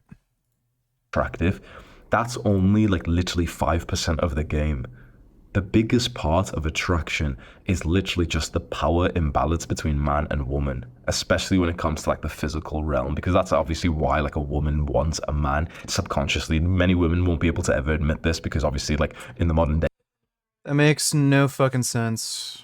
That is just saying a whole lot of words while saying nothing. They don't need like a strong physical man who could protect them from danger because everything's safe in the modern day. But this is like a primal evolutionary like mechanism in. Bruh. Like, we live in a world where Robert Pattinson is considered one of the hottest male actors. Like, you do not need to be some jacked alpha male looking dude to be attractive to women. Side of us that women will automatically want the guy who is more powerful than they are, otherwise it's almost useless to be with him. And one way that you show this power imbalance is that you're able to look into her eyes longer than she is, and then she looks away. You don't want to do this. Like, no, that's not how that works. Like for example, a lot of like cultures, like let's say Indian guys, a lot of them fuck up with this because. Bro, imagine like being this retarded and thinking that it's like some kind of power move to stare at somebody longer than they stare at you. Like what an easy game to win, huh? Like, yeah, stare at some chick, then she realizes you're staring at her, and then like she's like, why is that guy staring at me? Wow, what a weirdo, he's still staring at me. He's kind of creepy. I'm just gonna walk into the other room. And then you think, yeah, fucking alpha male. Fucking weirdo. Because they've just, like, in their culture, it's kind of like more normal not to smile and to just kind of like stare at someone. And that's like not even seen as rude there. Then when like Indian guys go over to like other countries, they're often struggling heavily with girls. And you might have this, you might know like some of the guys who just almost like intimidate girls, but not in a good way. So there's a way to like hold eye contact without actually making her feel bad, by actually making her feel awesome, and it is with a smile. So it's like if we role play right now, which is a bit cringe, so it's like, you know, it's a bit awkward, but like let's.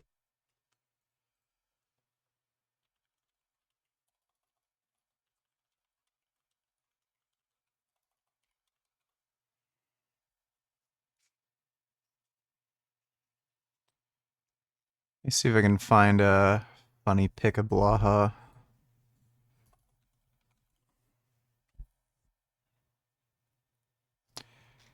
Weird. I think Blaha might have wiped out a bunch of photos of himself. Let's just do, okay, imagine you're a girl, right? So if I'm like looking around the room, I'm having a good time, I'm just thinking about something, or I'm like, you know, feeling present and I'm breathing in. And I end up looking at you because you're like a pretty little girl. And you look over. I never said Robert Pattinson isn't attractive. Oh my god, whatever. It's as simple as this, look. That's it. Small, little tiny smile. And I'll stare into her eye. Like usually you just pick one. Just stare into it. And I promise you right now, you know what? I might seem like some confident guy. Oh, he's got muscles. He's got a business. Bro, I'm telling you right now, bro. Like I'm feeling a little bit tense as well. So I'm hoping she looks away within a second or two. So when you do this and it feels a little bit like, you know, a little bit awkward, uncomfortable. Thank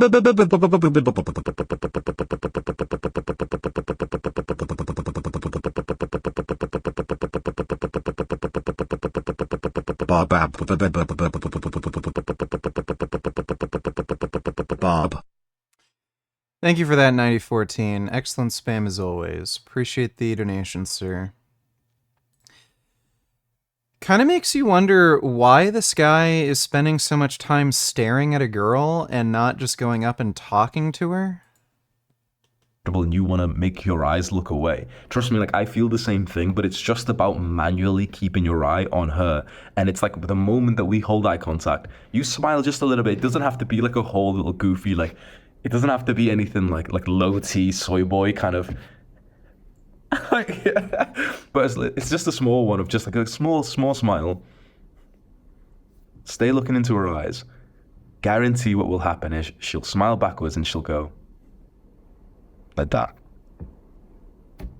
You've just checked the box of like the first stage of attraction. No, after Or you could just go up and talk to her. I don't know. this, you could go and fuck it up like you usually do. But at least you've done like the first part, which is obviously progress. Many young guys don't know this, and so this is why so many young guys. Like, we haven't even gotten to a part. Like, none of this has anything to do with flirting. The Art of Flirting, 3 Secrets, and like so far the only thing he's talked about is staring at a girl from across the room.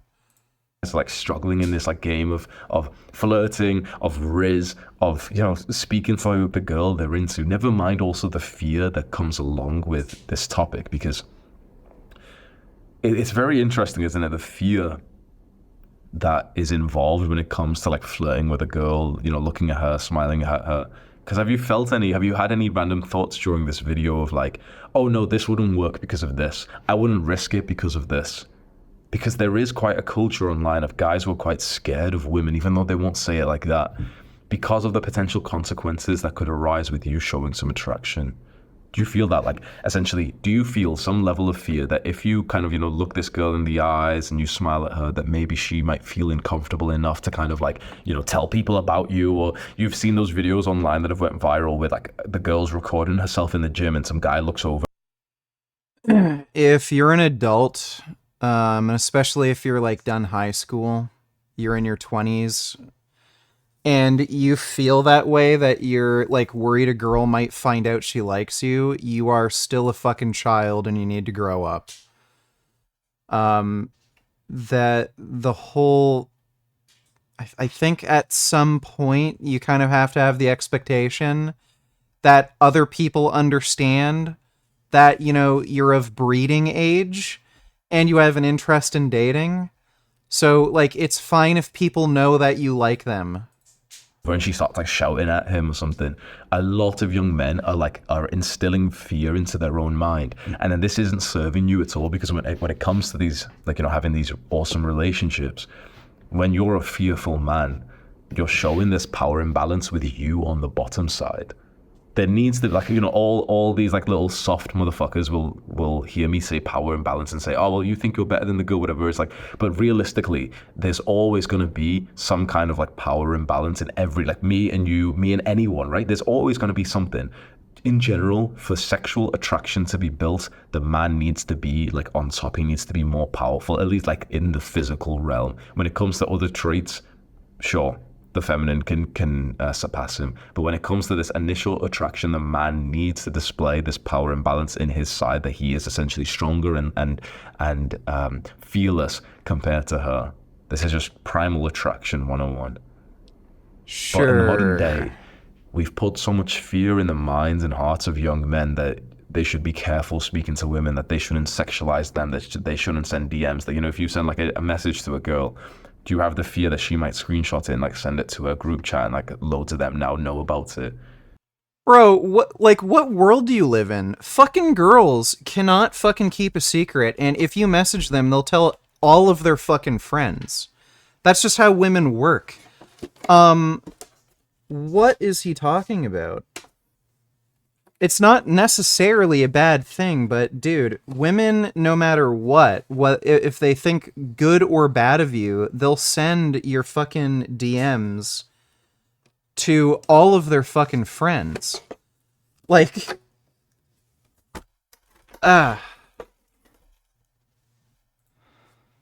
You know, that almost seems like an insecure fear, like you know, some it's only like, you know, 17-year-old guys who are scared of sending a DM to girls, and you know the girl might screenshot it. Guess what? What do you mean might? Millionaires. She will. Guaranteed. If you message any fucking woman, she will send your fucking screenshots of your messages to all of her fucking friends. Chads, celebrities are scared of that. Think about this. Full on, like, disciplined millionaire guys, high testosterone fighters, entrepreneurs, winners, celebrities, Drake rappers, all these guys, they're literally fearful of even just sending a message to a woman because they know what will happen, because they know that woman may screenshot it and then kind of expose. No, it's not may, they will. Women are the fucking, like, chattiest, or they just share everything.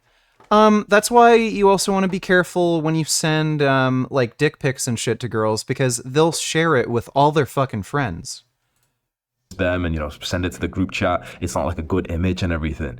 So you're seeing even the top men who have this fear. So if you think you're fearless, bro, maybe you're just like you're not aware of the fear that's going on inside of you, because these high testosterone, high, like, ambitious men are also fearful. Most men these days are fearful of just showing some kind of attraction to women because a woman could take it wrong.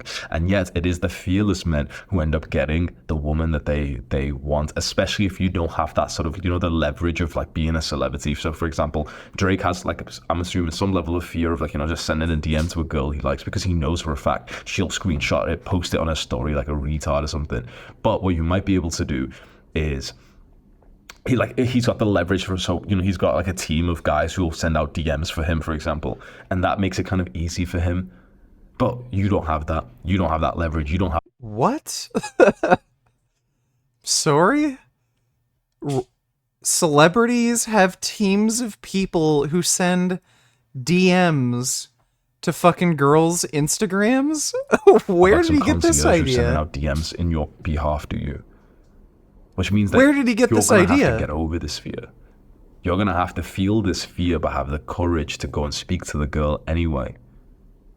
So just for today, you do not need courage to send a fucking DM to a girl on Instagram. Holy fuck, bro.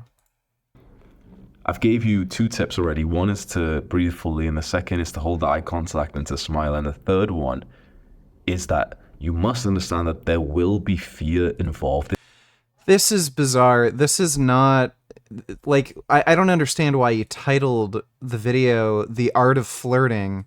So far he's talked about fucking breathing deeply. What was the other one? There was like one other one, and now fucking being scared of sending an Instagram DM? Like, this isn't just flirting. Oh yeah, have. staring. Yeah, he mentioned breathing, staring, and being afraid of sending an Instagram DM. This has nothing to do with flirting. Right. Most guys will only go and speak to the woman and flirt and try and, you know, see if you're compatible with each other if there's no fear involved, if he feels totally relaxed. But most of the opportunities that you have to speak to a woman, you will feel fear. So it's not about not being, like, not feeling this fear of, you know, this sort of like nervousness to speak to her. It's not about not feeling that. It's specifically about feeling that feeling, but doing the action anyway. So when you next time, like, you know, you get the idea, you want to go approach this girl, you want to send her a message, or there's a girl like in your class or your workplace, or I don't know, at the club, at the co-working space, whatever it is, and you want to go speak to her, you will start to be filled with fear. Don't think that, oh, because I feel this fear, I shouldn't do it. Think to yourself, this is an emotion, it's a feeling inside of me, and I can just go and do it anyway. And if you do it whilst thinking about manually breathing down to your stomach, the fear will disappear as soon as you say the first word to her. So it's almost like a game that I like to play with myself when I was... That is such weird, bizarre advice. You just have to get used to talking to fucking girls. Even if you get a little bit nervous, like, just do it, and then you'll get over that worry. I think most dudes, when they're talking to girls, they really have to get rid of the idea that they have any kind of expectations with how the conversation is going to go, and just see if you have chemistry with the person, and just try to chat them up. And, you know, if there's good chemistry and you see like mutual interest, then, you know, obviously move a bit further in the conversation. But, just get rid of some of the expectation you have of like, oh, I got to get this girl's number, and then, you know, that sort of makes you more nervous. But if you just approach the situation like, oh, I'm just going to talk to her, see how she is, I think that gets rid of a lot of nervousness for some dudes. Single, that when I wanted to go and cold approach a girl, I always used to think to myself, you know what? This guy has never cold approached a girl ever in his life. I have to have an awesome conversation with her. I don't have to get her number. I don't have to come across well or anything like that. 90% of the game when it comes to, you know, speaking to women like in real life is just saying the first one word that comes out of your mouth. Because for 90% of the women that you look around to, or 99.9% of the women that you've ever laid your eyes on that you're attracted to, you didn't actually say one word to them, right? So if you say one croaky word, one insecure word, one word with a fucking voice, what's that voice pitch? What's that Hello, do you like anal sex and burgers? Oh, sorry, that came out the wrong way. thing called a voice crack or whatever, creak, or you know when like a guy speaks and his voice accidentally goes like high pitch? Even if you did that, that would be progress against you not speaking to her at all, right? Because we looked at what in person 1,000, 10,000, 100,000 attractive women, but how many of them did we actually speak to and flirt to? How many of them did we say even one word to?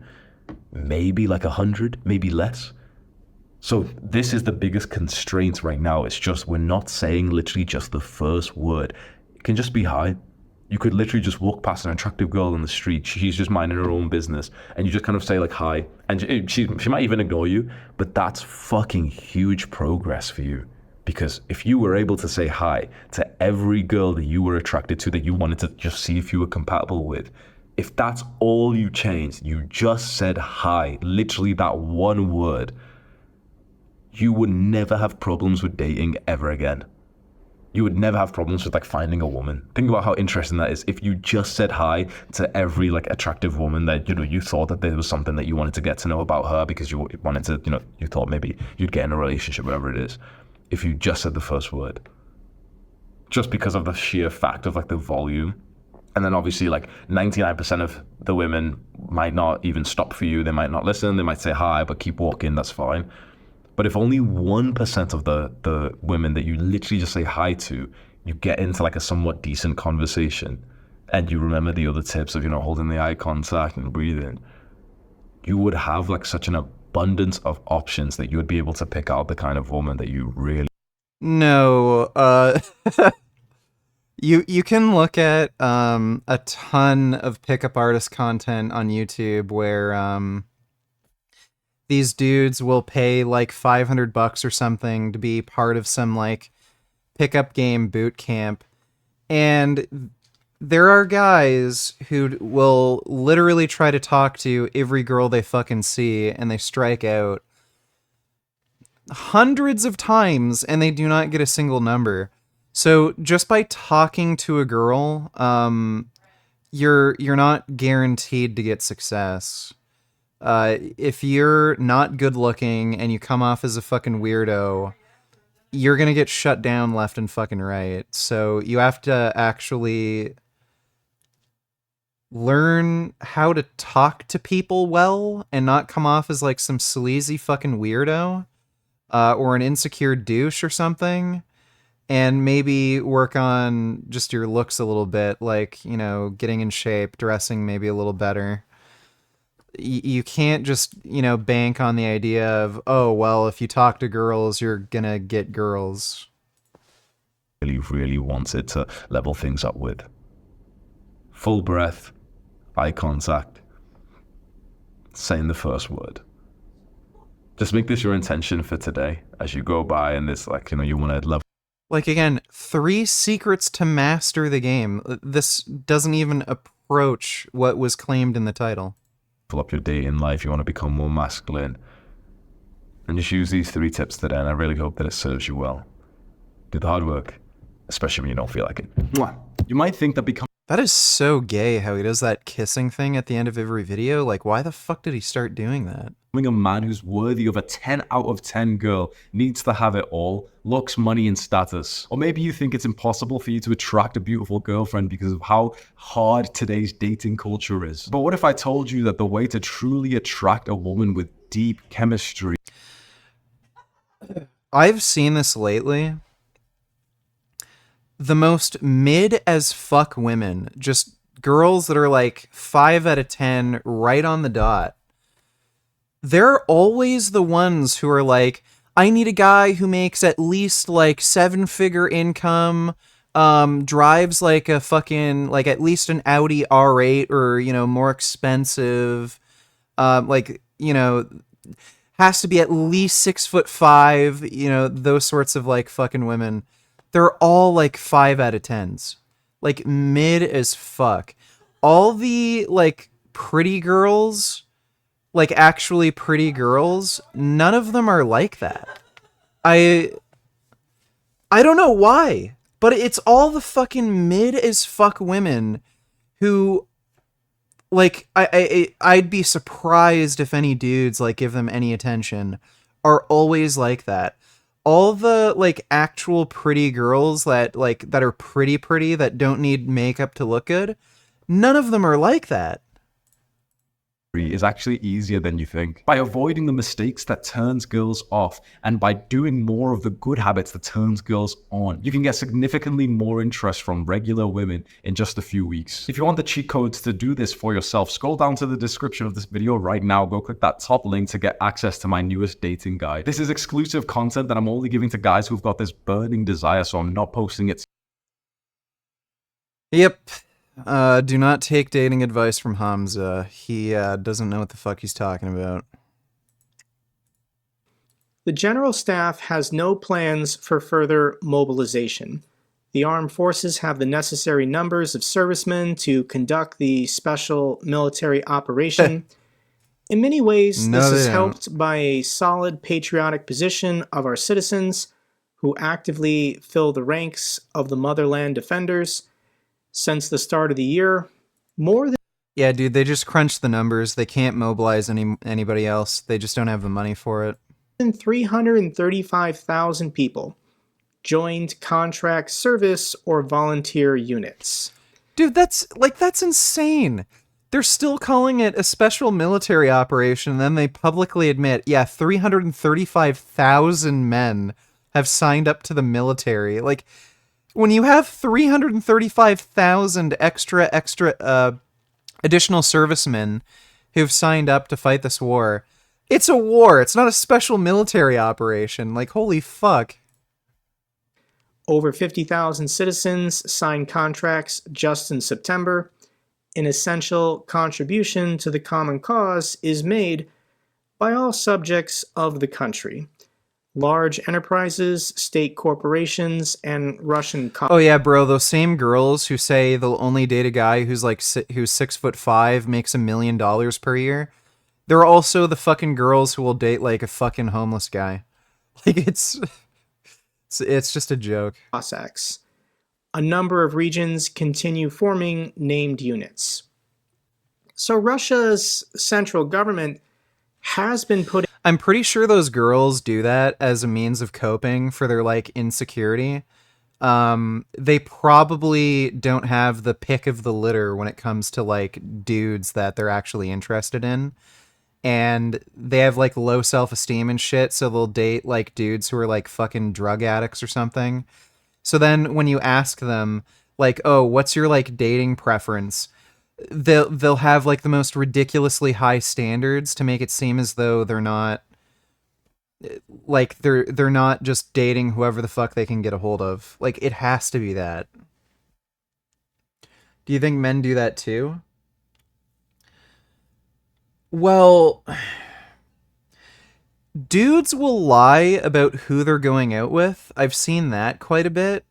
Or they'll talk up like girls they're going out with when they're really not going out with girls that are that attractive. But you'll never see dudes brag about dating some girl who's like a fucking millionaire and talk about how they have to be a certain height and all this shit. Like, it's only women who will claim to have these crazy, ridiculous standards. Like, dudes will just be like, oh yeah, I'm dating this girl who's like fucking knockout amazing hot ass babe.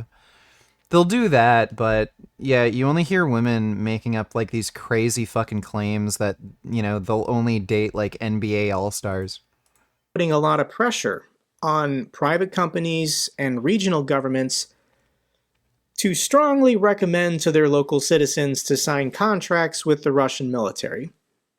A lot of these men are in a way being pressured or forced by their employers, so Russia's managing to do it.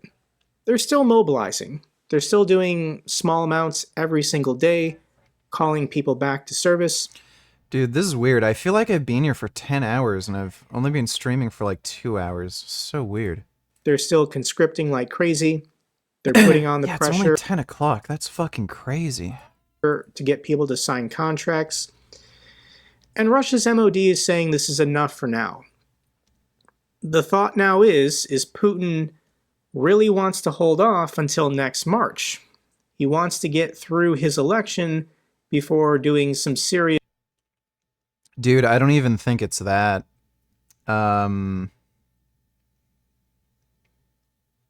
You can look at this in like 2 different ways. Like, yeah, I mean, it maybe is beneficial for Putin in terms of like public relations and getting votes to hold off on mobilization, because that might be an unpopular opinion. But if he mobilizes these people, they can't vote, right? And they might also be dead, and dead people can't vote. So I think it's just entirely practical that they just can't afford to mobilize any more people. I don't think you're going to see another mass mobilization. That's my prediction. I just don't think they can. Martial law and mobilizations. Kremlin is readying Putin's 2024 campaign reveal at an economic expo. Putin may use his upcoming visit to the Russian expo, which will see regions and cities showcase their economic successes amid international sanctions, to announce his candidacy. Putin wants a 5th presidential term in office. So what the heck is Putin running on? Toxic landfill in southern Russia catches fire. Russia's literally a dumpster fire. Their trash pits are burning now. He's still going to win with over 90% of the votes because... Do an impression of Svaryu explaining how in natural relationships women are raped instead of asked out. We're on kick, so go ham on this one. Alright. I shall do that for you, sir. Thanks for the donation, Big Black Burgess.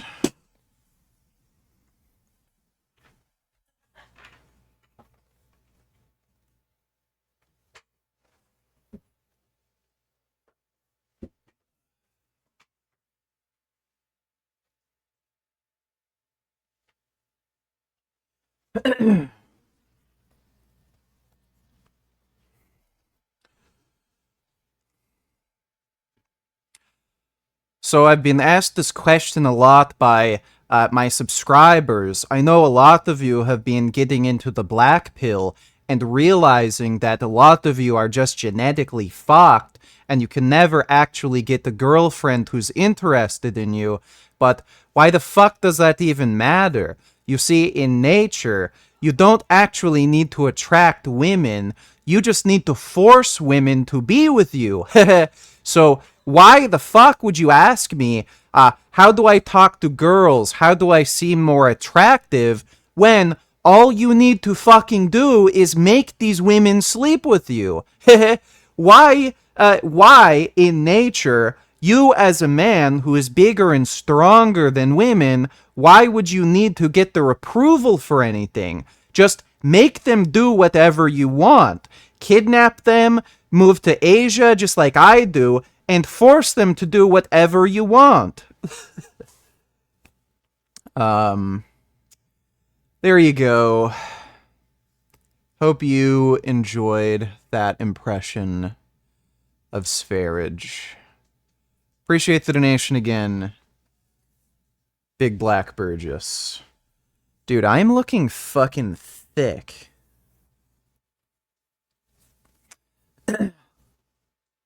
I think I've actually gained muscle while dieting, which is pretty crazy considering how fast I've lost weight. My shoulders are looking way thicker, and so are my arms. See, new donated $2. Men do the same thing. They just have different types of standards, but it's still high expectations. First, if you do not have any type of cake, you don't stand a chance with me. I'm not going to be a man that invests time into. Okay, bro, this is low tier God. All right, it's low tier God. So I don't know if you could generalize what he does to, men, but to somebody I could potentially with for the long run if I got to come home to an assless woman. So ass first, right? Then we're gonna travel up from the ass. I'm gonna skip this and I'm gonna go to her face.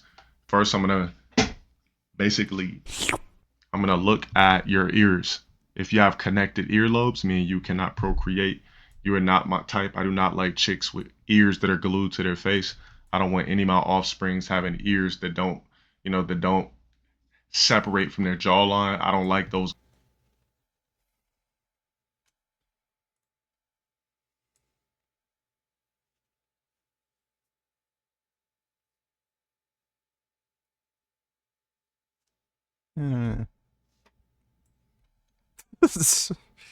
That's weird. Glue on ears, so I can never put you at on any type of level if I see what up ass ears. If you guys know what I'm talking about, definitely look at your ears and see if you actually have a lobe or does that go straight. Oh, hey, he has a cat. I just noticed he has a cat tower there From your ear and connect to your jaw. If those are the type of ears you got, you for damn sure could never have a chance with me. I'm not procreating and making blasphemy ears. So gonna look at the ass first, then the ears. Then I'm gonna go ahead and look at your facial structure. If your face is too round, I can't procreate with you. You know what? I gotta admit, I fucking love women with big noses. Big-nosed women are so fucking hot. I was in IKEA a while ago, and I was looking at this desk, the standing desk I have right now. And there was this I think she was Iranian. She's Middle Eastern anyway. Holy fuck, I've never seen such a big, gigantic schnoz on a woman before. She had the thickest, biggest nose I've ever seen, and it was so fucking hot. I don't like chicks with basketball faces. I like chicks that can match me in facial symmetrics. So when we procreate, possibly our kids and offspring could come out with symmetrical jawline faces. So I'm definitely looking for. Low Tier God's kind of joking about this, by the way. Like, he's obviously not being serious. For that. Then I'm looking at the eyes. If the eyes are too beady, I can't. But I like chicks with a little bit wider eyes, but not big eyes, but nice, perfect size. I also definitely am looking at your nose. If you got one of them big ass Bert and Ernie noses, we can't procreate because my nose is perfect. I've always been told that I got the perfect nose, and people are always asking me, how the fuck are you black with a nose like that? I said, I don't know. I wish I could tell you, but I guess it's just genetics. Women love my nose. I've always been told that I got a cute nose, the perfect nose. Damn, you got the type of nose people go to surgery for. So after that, so you say, definitely looking at everything else. Hips are too boxy. I don't want you. Flapjacky, take them. Gotta have somewhat of a Coke bottle shape. I gotta be able to, if I can't sit. You know what? The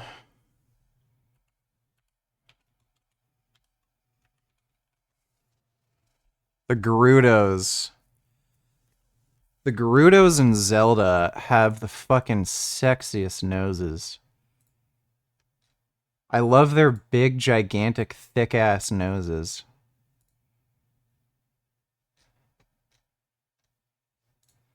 Every time they're drawn, though, they don't draw them with big enough noses. All the fan art, like this one's pretty good. I like that nose, but even bigger. Like, honestly, the bigger and pointier the nose, like, just the better for me. Fucking love big noses. Let me see. Big nose Middle Eastern women. Yeah. Like, I don't know why people do this. Like, this nose is so much fucking better than this nose. I love that, like, bump in the middle and, like, how thick it is. Yeah, it's just worse.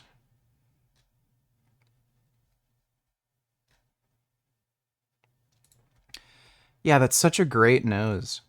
I really love Middle Eastern noses, but a lot of these girls are insecure about it, and then they get, like, plastic surgery and shit. Those big-ass noses are so great. Sit next to you and get bricked, you're not the chick for me.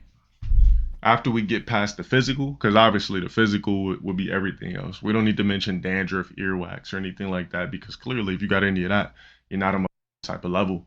So small lips, I used to have a thing about small lips, but I'm gonna keep it real with you. The chicks that give the best dome don't even have big ass lips. That, oh, her lips big, she gotta be able to lollipop. I promise you, that means nothing. I've had dome from chicks with big ass succulent soup coolers. Can't suck a cannot glurp and glarb. Period. Had chicks with lips that are damn near paper thin or somewhat puckered. Yeah, I don't like it when girls get breast augmentation. Natural boobs are always better. That gives some of the most crazy, spaced out galactical dome you could possibly have in your life. I'm talking about blacking out like you know, when your body just doesn't know what else to do but pass out. Yeah, that type.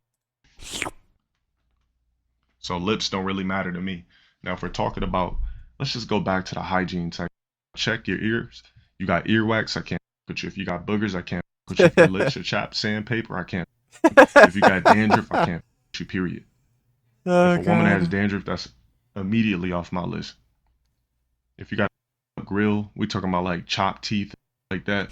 If your ass is fat enough, I might still give you a chance because that's cosmetic, so that's not really that big of a deal. Now, if we're talking about traits, she must be. I don't know why people like are so obsessed with how somebody looks. I mean, you know, pretty is always nice, but like if you're just attracted to somebody, like that's good enough for me. So as long as you're attractive, like I don't really care. And then beyond that, it's just I really care about personality. But as long as I think you're pretty, like that's good enough for me. Bilingual to start. She must be bilingual to start. I would not ever invest in a chick that doesn't speak more than one language. And some people in here are gonna say, "Well, What? TG, you're not bilingual." Well, that's the point, dumbass.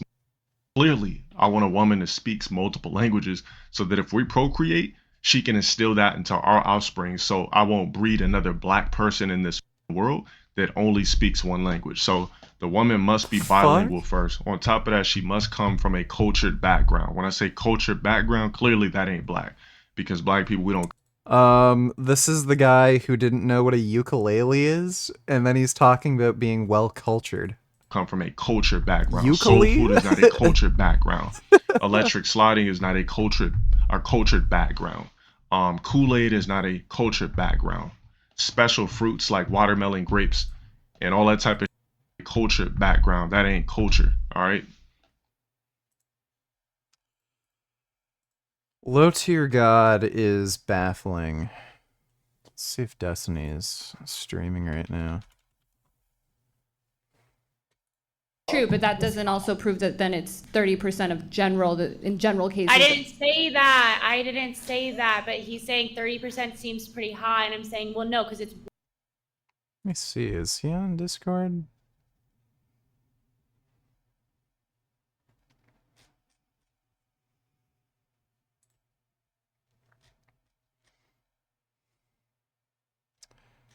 Nope.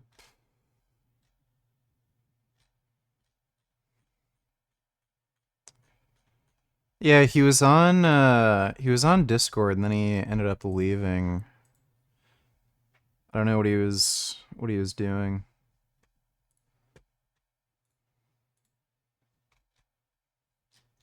Oh, that's just nothing.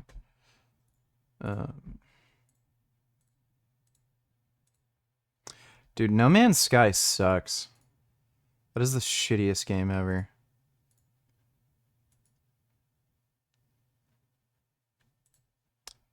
Pro Skater 1 and 2 remake.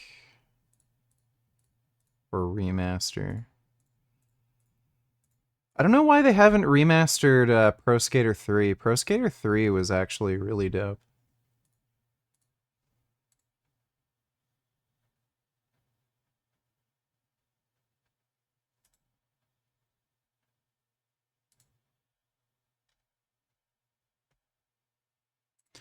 Yeah, I was fucking around with my new racing wheel and getting it set up today.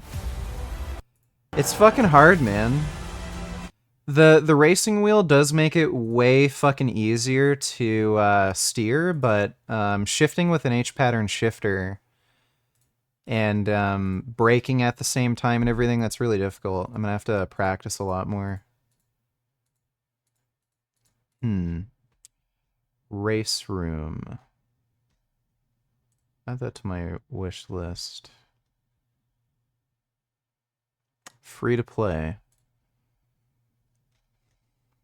Might download that.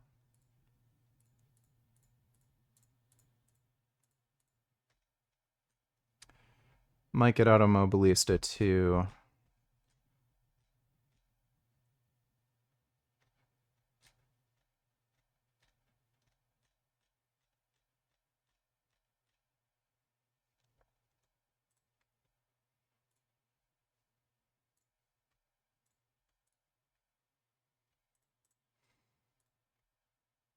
Elections in Russia are rigged.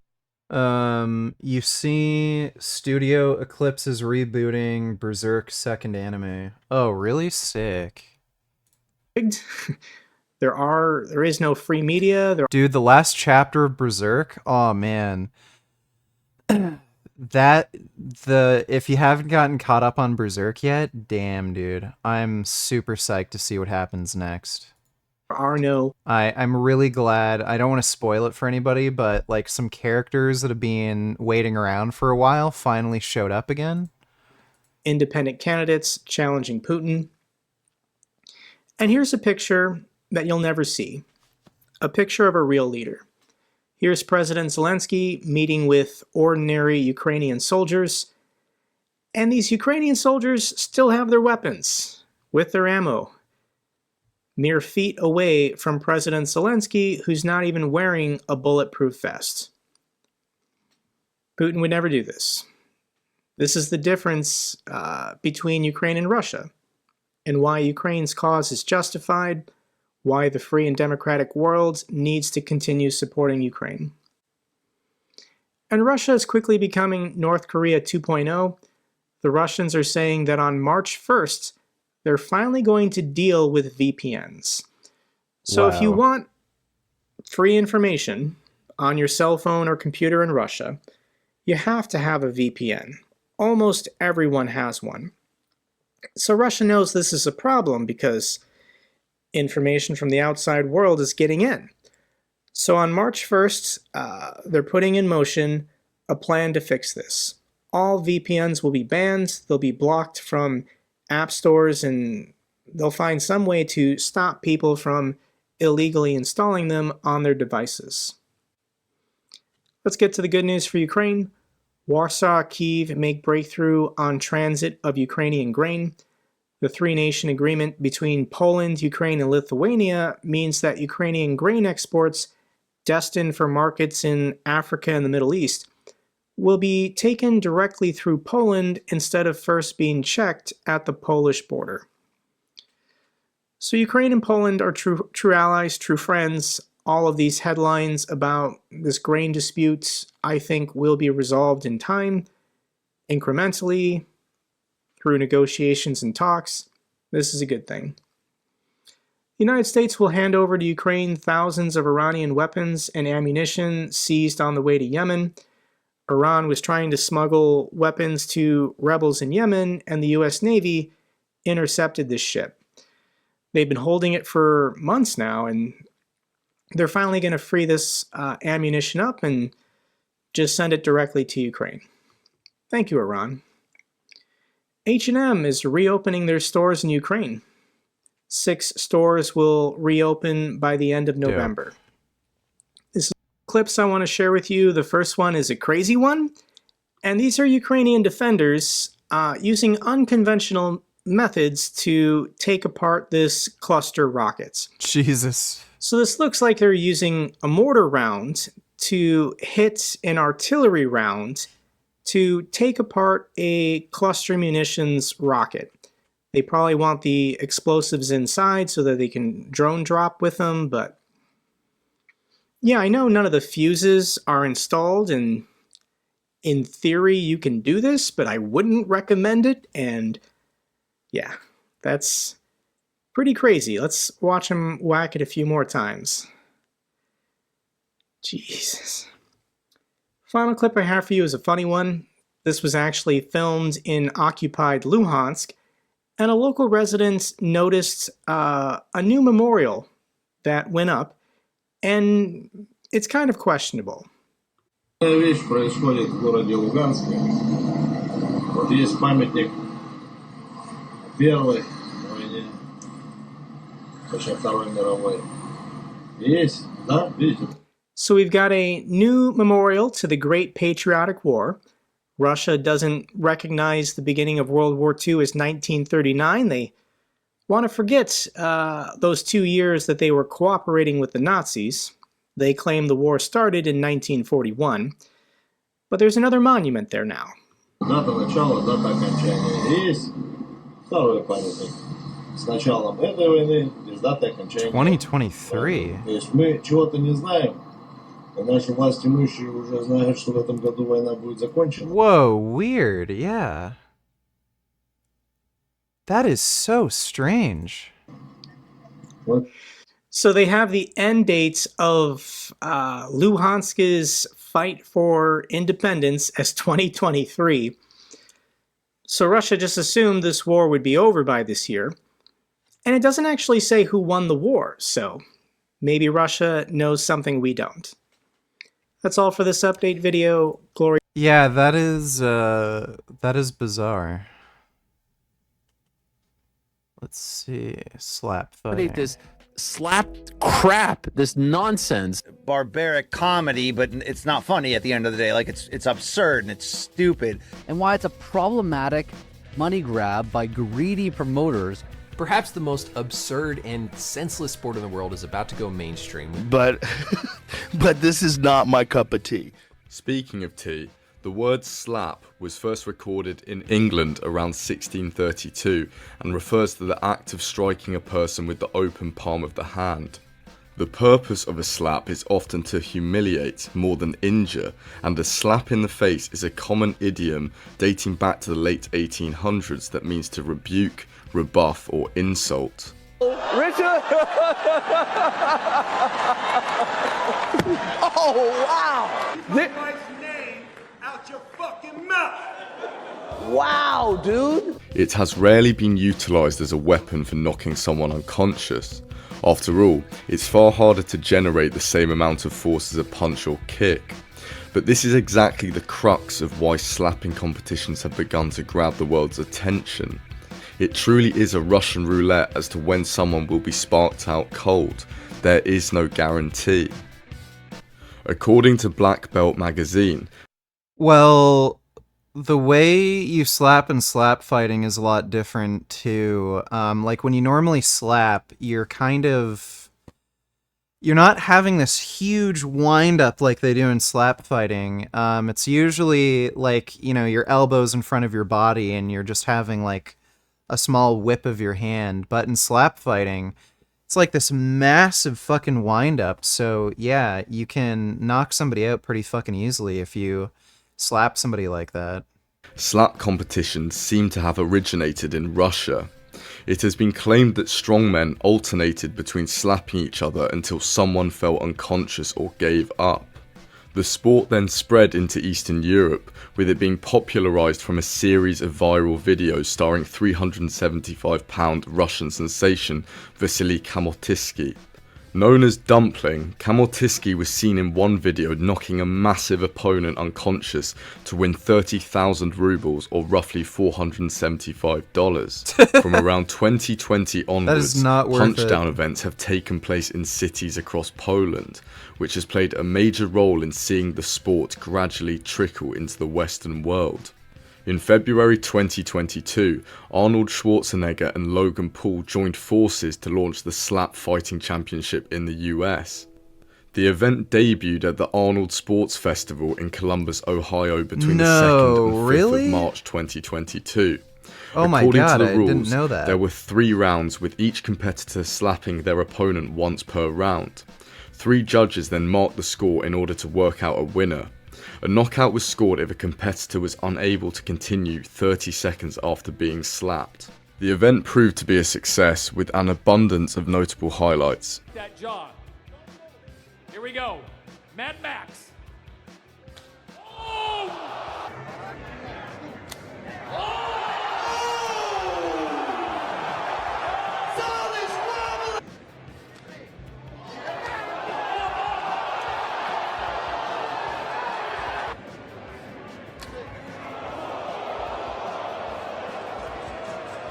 Since then, the UFC president Dana White has launched his own version of the show, known as Power Slap. The show was due to premiere on January the 11th, 2023, but was delayed till a week after due to the release of a video in which White slapped his wife in a Mexican nightclub at a New Year's Eve party. And that, my friends, is irony. Dude, I hate how people reported on that incident. Everybody's like, "Oh, Dana White slapped his wife." She slapped him first. It's so horseshit. Upon airing, the show itself was far less popular than originally anticipated, drawing only 250,000 viewers, whilst its professional wrestling counterpart program, AEW Dynamite, was attracting upwards of 1 million. Consequently, on the 13th of March 2023, Warner Media and TBS representatives confirmed to media sources that the network will no longer air Power Slap following the first season finale. Oh, man. Oh. Is he knocked out? Now, in the show's short shelf life, it has received a torrent of criticism and created controversy, primarily concerning the health of the participants. I have already made a video in which I cover chronic traumatic encephalopathy, or CTE, a disease which arises when an individual receives consistent blows to the head, so do check that out if you want an in-depth breakdown of the topic. Anyway, it's believed that this new sport unnecessarily exposes participants to the risk of developing CTE, as they simply wait to be struck without protecting themselves. Many specialists have pointed to one of the show's contestants displaying the fencing response after being struck, an indication of serious brain injury. In addition, a number of combat sport athletes also had a negative view on the ordeal, with boxer and WBC champion Ryan Garcia calling Power Slap a horrible idea and saying it needed to be stopped. Meanwhile, UFC fighter Sean O'Malley... What side of my family did I get my height from? Both. Both my mom and my dad's side of the family are all really tall. My mom's 5'8". My grandfather on my mom's side of the family, I think he was 6'1" or 6'2". My uncles are over 6 feet. And then my dad, I think he's a little taller than me. I think he's like 6'4". His mom is, I think, 5'10" or 5'11". She's pretty tall. So I have tall people from both sides of my family. Malley stated that he refused to watch Power Slap due to its association with brain injuries. Nevertheless, Dana White fired back at his critics with this. But in slap, they take 3 to 5 slaps per event. Fighters in boxing take 300 to 400 punches a fight. And guess what? You know my Yeah, but my- they my can answer to protect that is, themselves. if you don't fucking like it, don't watch it. On February the 16th, 2023, things got even worse for Power Slap as two congressmen, Bill Pascrell and Don Bacon, announced that they were launching a congressional inquiry into the ethicality of Power Slap. Both have publicly voiced their disdain for the organisation for turning the brutal spectacle into entertainment. Furthermore, in early March, the Florida Athletic Commission has stalled a request to open a slap fighting league pending advice from medical experts. It seems that the rapid expansion of the sport has begun to falter. So, let's address Dana White's claim that boxing is more dangerous than slapping contests. Well, firstly, in boxing you're taught to camouflage your punches so that you can set up a big punch. If a person winds up too much, then the opponent will often be able to identify it as a threat and slip, duck, or even block it. It's therefore a complex skill to land a massive hit with a person's full force behind it, and doesn't happen all that regularly. On the other hand, in slapping competitions you are able to wind up, and the other person just has to brace themselves to take it. As the training improves and people deliver more powerful slaps, things can only get worse. Ultimately, when these guys get knocked out, it's a proper concussion, like one from being hit with a baseball bat. This fact was all too evident at one particular competition held in Poland, named Punchdown 5. Dawid Zalewski faced Artur Walczak in a bitter slapping duel on October the 22nd, 2021, Didn't he which die? resulted in Artur suffering a cerebral hemorrhage and unfortunately passing away. Yeah. A monumental slap from Zalewski had severely damaged his brain, compelling doctors to put him into a drug-induced coma from which he would never wake up. Jeez. The second point that leaves slapping as a far more dangerous endeavour than boxing is the variation in rounds across the multitude of organisations. In boxing, the maximum of 12 rounds rule has been somewhat standardised, yet certain slapping federations don't impose stringent limits upon how long a bout can go on for. This obviously leads to more horrific injuries and long-term consequences. In late January of 2023, a man was left with a disfigured face after a brutal 30-minute slapping contest. The bout was held in Romania, where the Romanian MMA promotion organisers allowed the striking to continue for 10 rounds unchecked. Hamza Sorin's face was left completely disfigured and covered in blood after And I think he only won like $5,000. 30 minutes of indefensible slaps from his opponent. It often isn't the fingers that are connecting with the opponent's face, but instead it's the palm which does somewhat emulate a punch. The prolonged periods of unchecked hits is simply a recipe for disaster. The third big problem is the fact that, in certain countries, the rules seem to allow a person's entourage to hold them up after receiving a massive hit. This obviously prevents the body's defense mechanism of shutting down or being knocked out from doing exactly what it is there to do, protect the recipient. This can obviously lead to head trauma being repeatedly worsened throughout a bout, contributing to the individual developing CTE. Ultimately, different organisations have adopted a variety of safety measures to try and protect the participants in slap competitions.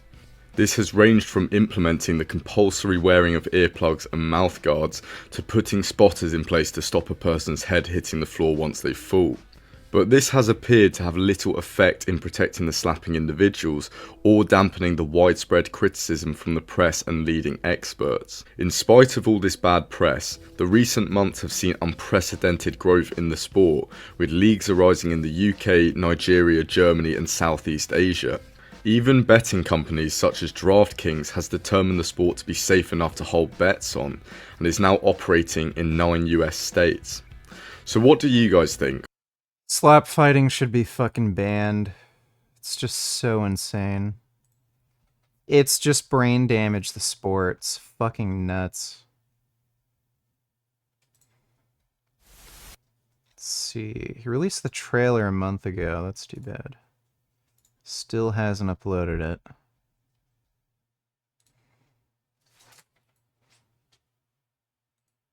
Welcome back to the comments section. I'm Britt.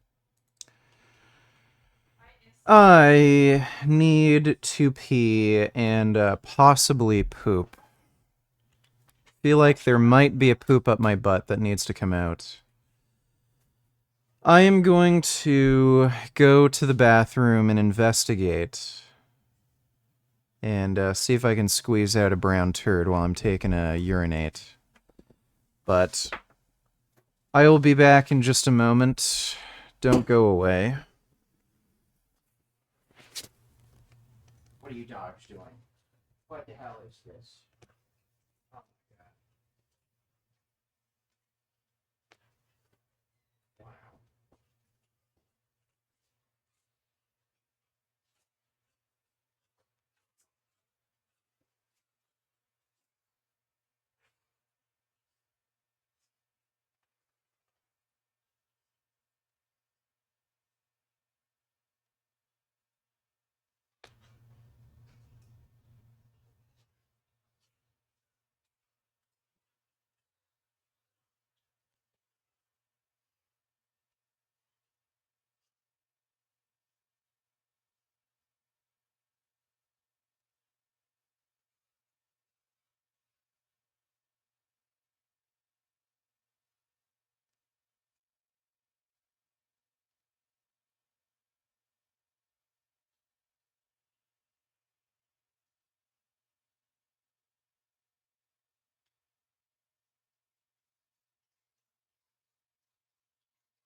All right.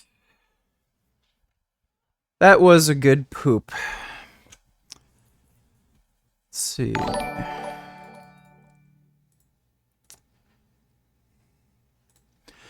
White Pill donated $2. Hey man, finally went to my doctor and he prescribed me Lexapro 10 milligrams for anxiety. Is Lexapro any good? I think Jasmine might be on that. Just the generic form of the medication, I think. Well, is that the name brand or the... Okay. It should be good. He also said if the meds don't work, I could consult someone else for medical marijuana. He said CBD could help with anxiety. Well, CBD is pretty effective for anxiety. In Canada, because it's being legalized, it is very cheap right now. I don't know how cheap it is wherever you're living. I'm assuming in the States or something. But it's probably cheaper for you to take a generic form of anxiety medication than to take CBD oil. In all likelihood, but CBD is pretty effective for treating anxiety. So if the side effect profile of the meds you're on right now isn't great versus the benefit you're getting out of it, that is something you could consider if the price isn't too bad. Because I found CBD is very effective. It's just that the amount you need to effectively treat anxiety is so high that it ends up being a fair bit more expensive than just taking traditional anxiety meds. So I would just try the Lexapro for, at least 8 weeks, see how you feel. And if at the end of 8 weeks you're not benefiting from it at all, then, consider either a medication change or you could try CBD. Thanks for the donation, though, White Pill. Appreciate it. Hope that helps. Cooper. So a couple of weeks ago, we talked about a new trend that is called de-influencing, where influencers basically You are right. Slap sport look more dangerous than boxing. Oh, it is. It is way more dangerous than boxing. Basically, you just have to sit there and take the most massive fucking haymakers again and again and again. It is for sure more dangerous than boxing. And, I mean, the people who are doing it aren't even making any money from it. So you're taking massive haymakers to the head, getting really bad brain damage, and, you're not getting life-changing money. You're making, a few $100 in most circumstances. And, at the highest level of the sport, you're getting, a few thousand. It's fucking crazy. Thanks for the donation, though, Sam. tell their audience about things that they do not need, that they should not buy. They try to de-influence them rather than influencing them to buy a bunch of random products. And today, I am here to continue that trend to tell you about another thing that you should not buy, that you should not spend money on, and that thing is called Tinder Select. Tinder just made an insane business decision that I am convinced was just designed to exploit and prey upon desperate, lonely people who are on their platform. It is totally disgusting, and we're going to talk about that today. Before we dive into this, though, make sure that you like this video, subscribe to this channel if you have not already, and ring that notification bell so that you never miss a comment section or off the clock episode. So this was the first tweet that I saw that broke the news about Tinder Select. And guys, this is the most important part about Tinder Select. It costs $499 a month. That is $6,000. If you are paying money for a dating app, you are a moron and a sucker. And that goes especially true if you're stupid enough to pay $400 a month for a fucking dating app. $1,000 a year to be in Tinder's elite cohort. So this was the tweet. It's from Pop Crave, my favorite. I get so much content from them. Tinder announced a new invite-only subscription called Tinder Select. In this plan, subscribers can message any users they have not matched with. Additionally, the most sought-after users will be able to see their profiles. This plan costs $499 per month. You have to be super desperate. Bankruptcy! That is more than basically everything. I'm trying to think of what that's more than. That's I pay $50 a month for the gym. I mean, it's more than your car payment. Probably your car payment and your insurance combined. It's just, it's asinine. Like, I know people want to find love. I know people want to have a connection, but $500 a month in this economy is not going to happen, Tinder. And one thing that stood out to me when I read this tweet is that with this new feature, you can just message people who don't want to speak to you. Oh, guess what? There are people that are desperate enough to pay for that, and it's almost all going to be men. So the whole pay us money so that you can date people hustle, it is a big booming industry. There are guys that are spending over $100 per text message through some of these either dating apps or dating companies. It is insane the type of money that people are willing to spend so that they can date somebody. It's nuts. So yeah, you can guarantee there's going to be tons of dudes who will pay $500 a month so that they can message pretty girls. To you who have not matched with you, and that's appealing to people. You want to pay money to talk to people who don't want to talk back to you. Like somebody commented and said, oh great, finally I can pay $499 a month to message people who didn't swipe right on me. What a steal. Somebody else said they ought to be paying you $500 a month to go on dates with the people who you meet on there. Oh God, somebody else said now you can be lonely and poor. Somebody else said that's Bidenomics at work. Bidenomics is working. False. Now, this is just, I mean, maybe they, inflated it because of the economy. This is just terrible financial decisions. If you subscribe to this, that is a terrible, terrible financial decision. That's terrible. Somebody else said spending $500 to contact people that weren't interested is giving major stalking vibes. You think? It's objectively weird. Like, that one detail is so creepy to me, and I can't get past the idea that people would want to message folks that don't even want to talk to them. But also, I shouldn't be surprised because we live in 2023 and we see the way that people talk to each other online and DM each other very weird things. It just feels creepy and invasive, like somebody is invading your space and spying on you, kind of like big tech does, which is why you need ExpressVPN. Using the internet without ExpressVPN is like taking a call on a train or on a bus on speakerphone for everyone to hear. Do not let your personal business become everyone's business. I keep my business private using ExpressVPN. Internet service providers know every single website you visit. They can legally sell this information without your consent to ad companies and tech giants who then use your data to target you. That's even weirder than Tinder Select. When you use ExpressVPN, internet service providers pops and even Express much more protected and private and secure, unlike being on Tinder now that there are a bunch of Tinder Select people roaming around in your chats. So to join this prestigious Tinder Select cohort, you don't just chalk up $500 to the CEO of Tinder and you are immediately in the program. No, because like that tweet said, invite only. You must apply and fit strict criteria and then just hope and pray that you get selected to join and have the opportunity to pay them $499 a month. I literally thought it was a typo. I was like, $499? That's funny. No, $499 a month. I can't get over it. And it's almost like they're trying to replicate that exclusive dating app called Raya that's for, high profile people and you have to get referred to get on there and then they have to review your application. Except it's not like that at all because it's Tinder. Like, that's the most important part here. On their website, they said, what is Tinder Select? Select is Tinder's exclusive membership that gives you unrivaled access to the absolute best of Tinder. Again, it's very weird. It's like, here are people that have not swiped on you, that are not interested. We're going to give them to you because you're paying.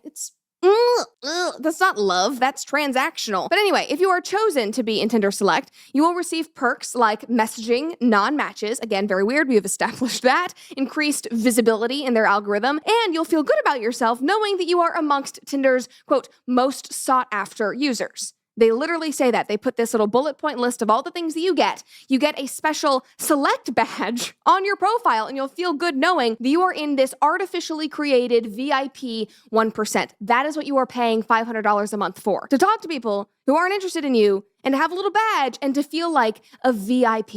It is so stupid. I'm sorry. But if I saw select on a man's Tinder profile, that would be an immediate turnoff because what idiot would spend $500 for Tinder? This idea is so bad that reminds me of a dating app version of Firefest, which we just did an episode on. It was an absolute catastrophe. That is basically what this is. Now, when all of this was initially announced and they put it out there, obviously, people had thoughts about it like I do. And the chief product officer of Tinder said that, quote, "We know that there is a subset of highly engaged and active users who prioritize more effective and efficient ways to find connections. So we engaged in extensive tests and feedback with this audience over the past several months to develop a completely new offering." Okay, so you have highly engaged, active users who would love a more effective and efficient way to find matches, so you decided that the best way to do that is to make them pay $500 a month to message people who aren't interested in them. Can I just stop you right there for a second? When people do this, I don't really know what that means. Can we not agree that this is just so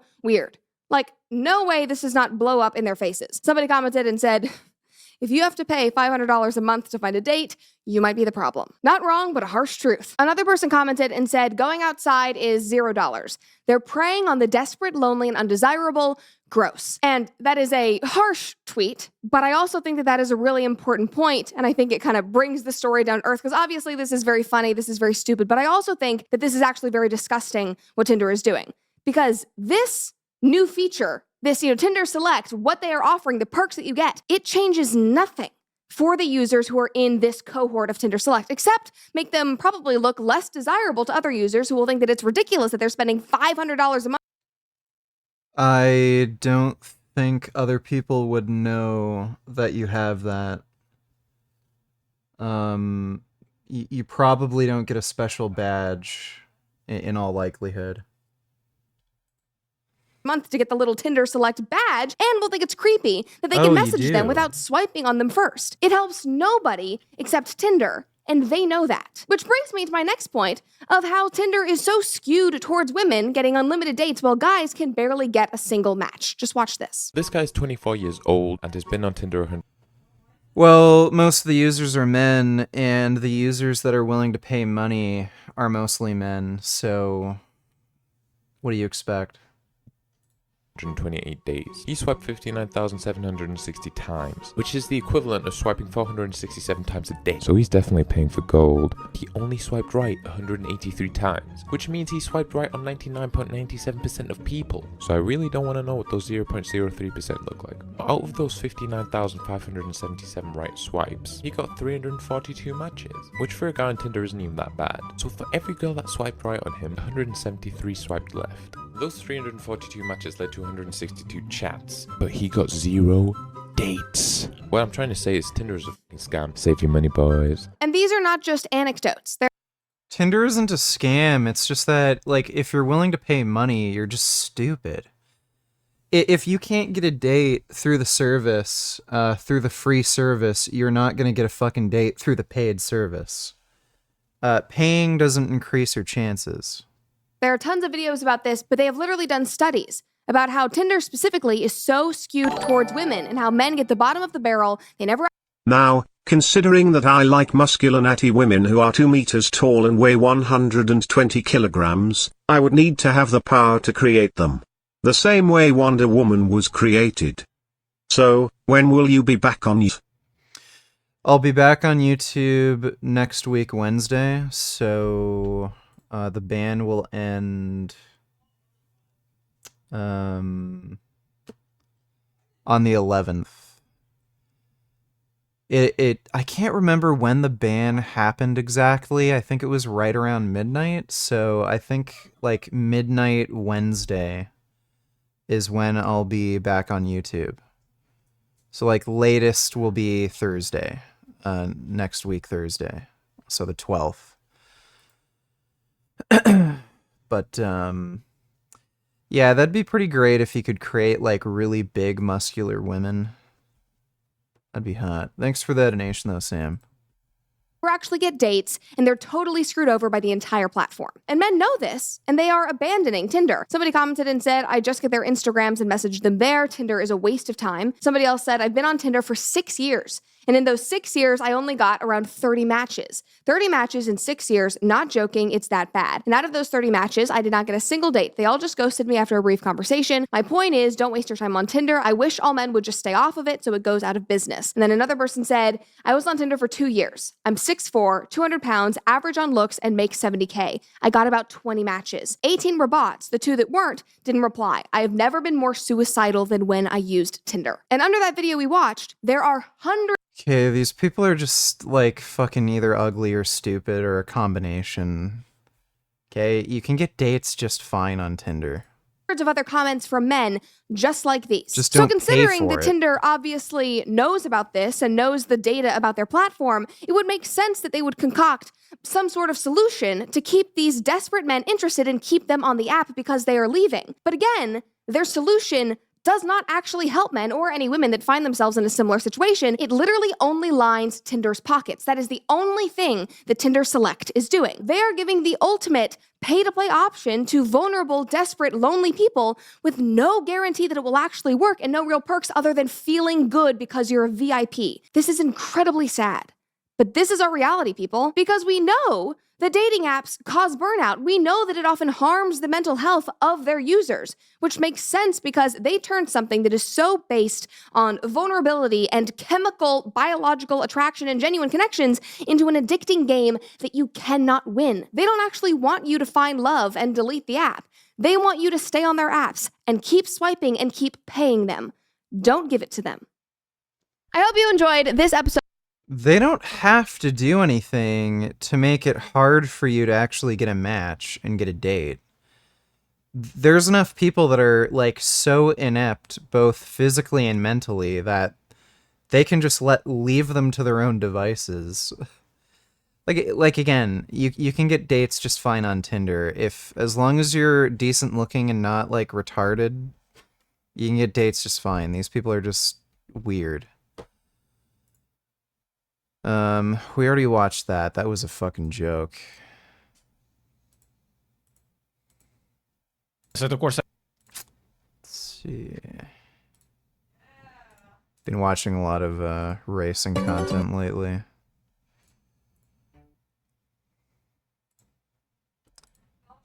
A lot of Hamza shit.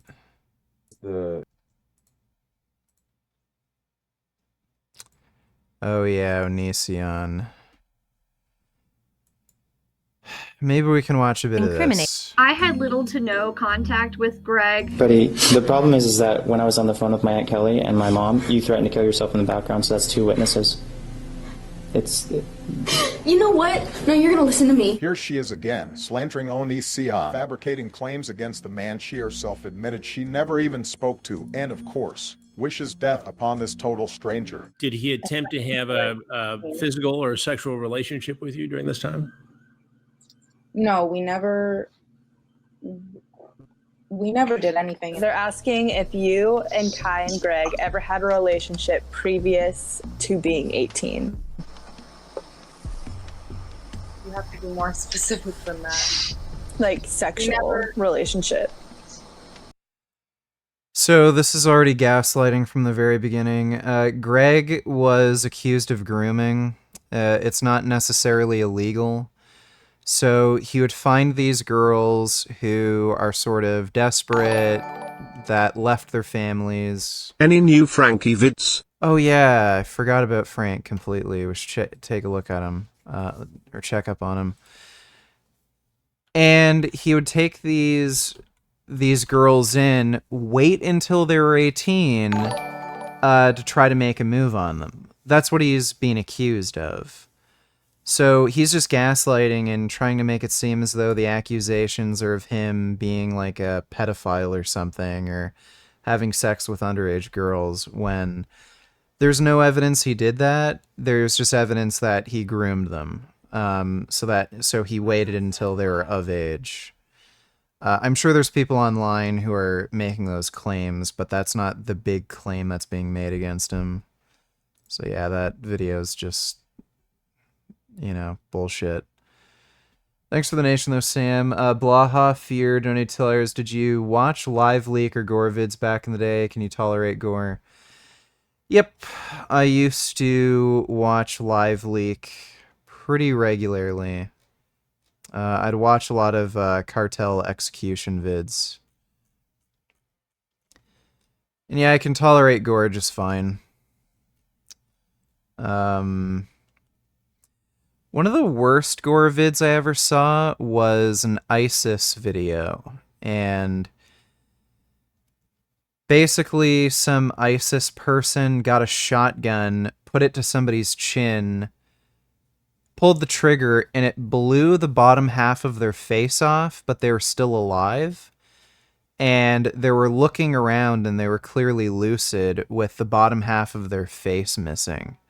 That was really fucked. It was shocking, but, like, it didn't...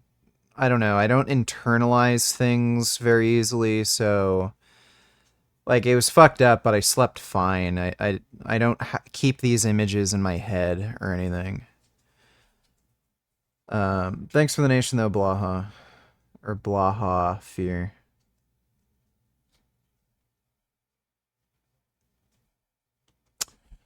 Alright, looks like he has a few shorts that might be interesting, but the vids he uploaded I think are bullshit. How muscle size relates to volume. Muscle is, the more volume it will generally take to tear down the muscle fibers. The larger the muscle is, the more volume it will generally take to tear down the muscle fibers. That's not necessarily true.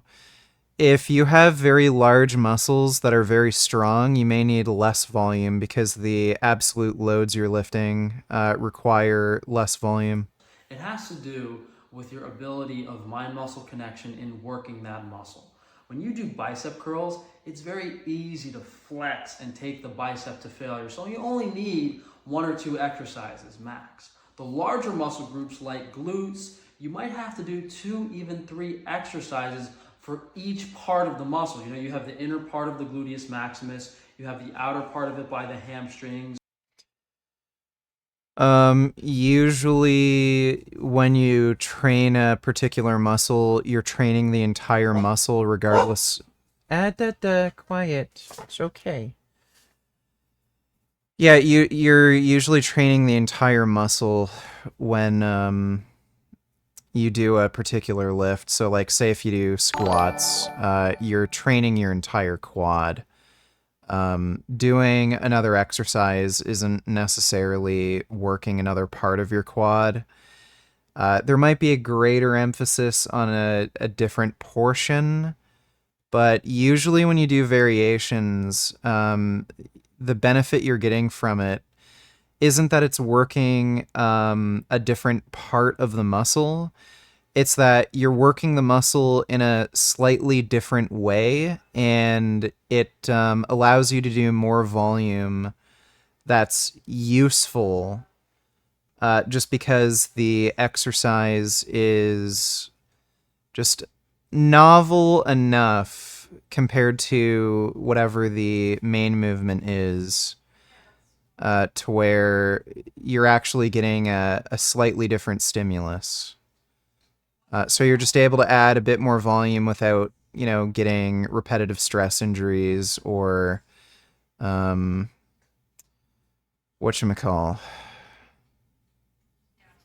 I'm having trouble thinking right now because I'm fucking tired. But, yeah, basically it's just a slightly different stimulus. But it's not really, the benefit you're getting from it isn't that it's working a different part of the muscle. You're not going to grow your outer glute or something versus your inner glute. It's just slightly different. So because it's slightly different, you're able to, you know, get a benefit from the additional volume. Whereas if you just did the same exercise over and over and over again, you're more likely to do junk volume. Blaha Fear donators, have you seen Funky Town Cartel video? It's the most fucked. How's the cut going? How long do you got or pounds you want to lose? So I'm taking the week off of dieting. I'm on a deload week still, and I have 3 more days for the deload. I have about 20 pounds to lose, so if I maintain the same rate of weight loss I've been on, I'll probably be done dieting in about 4 or 5 weeks, roughly. Who knows? I might not be satisfied when I get down to like 220, so we'll see. But yeah, I'm suspecting I'll be done dieting once I'm down to 220, and I'm at about 243 right now. And I have not seen Funky Town Cartel. Thanks for the donation, though, man. You have the gluteus medius on the side, and then you have the upper part of the gluteus medius by the lower back. Same with back, very large muscle group. In my maximum volume hypertrophy training routine, back is 30 to 40 minutes, chest is 15 to 20, and then shoulders and arms can really be done all together in 10 to 15 minutes. It all relates to muscle size. That routine. There's very low likelihood you could finish, say, like an upper lower split or like a full body sort of workout within that time frame. So I don't know how he's really doing, the volume he claims to be doing while only taking that amount of time. That doesn't make sense to me. Well, it would make sense because he trains like a pussy, I guess. He does extremely lightweight and then only takes like 30 seconds rest. Because, and he's able to do that because he's not actually pushing himself. Is available on frank-tufano.com.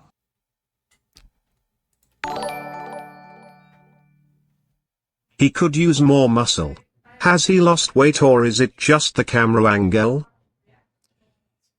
He looks like he might have actually lost weight. He has trouble sleeping and stuff, and he has an eating disorder, so he may have trouble, like, actually maintaining weight. So, he looks like he lost weight to me. Thanks for the donation, though, Sam.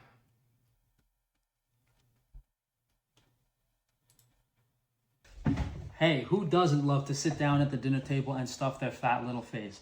But that is the #1 biggest problem when you're trying to fix your gut health, overeating. And it's difficult because people are malnourished, nutrient deficient from not digesting their food properly, so their hunger signals are out of whack and they end up stuffing themselves without actually absorbing the vitamins and minerals.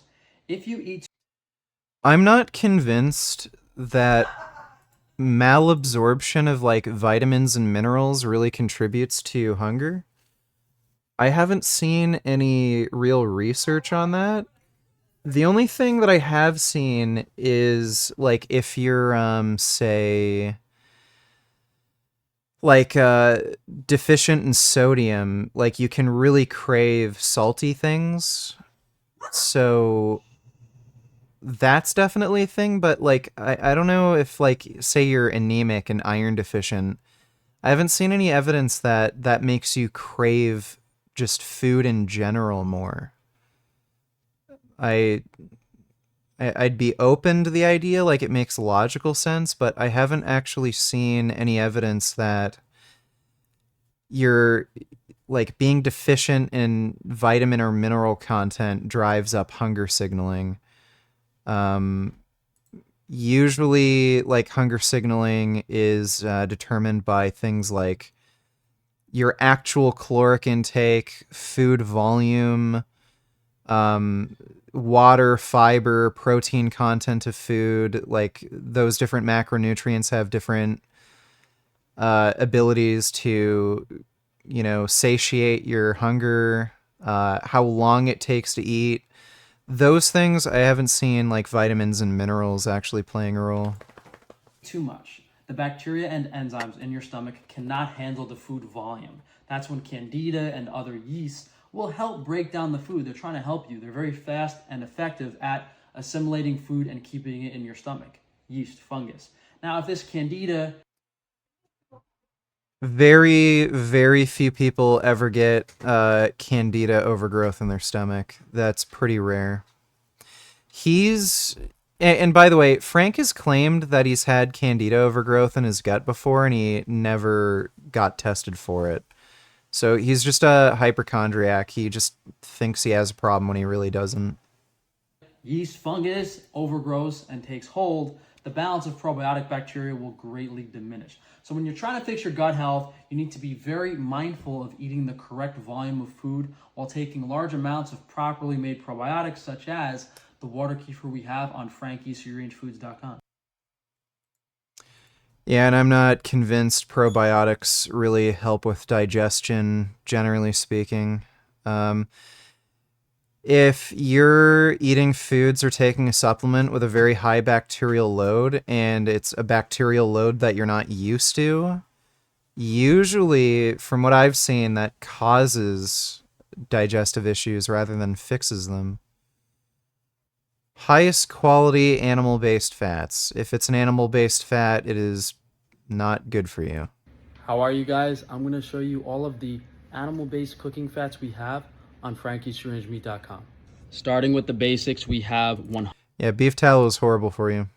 Super high in saturated fat. Terrible for you. 100% grass-fed and grass-finished beef tallow.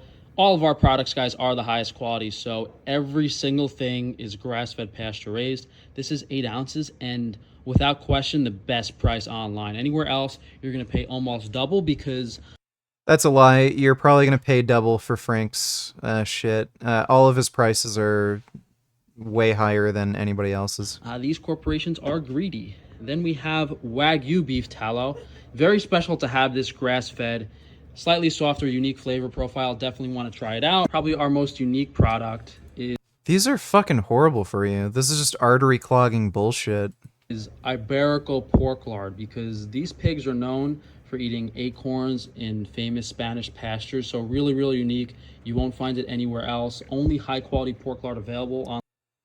That is so weird. So he's saying that pork lard is especially good for you because the pigs ate acorns?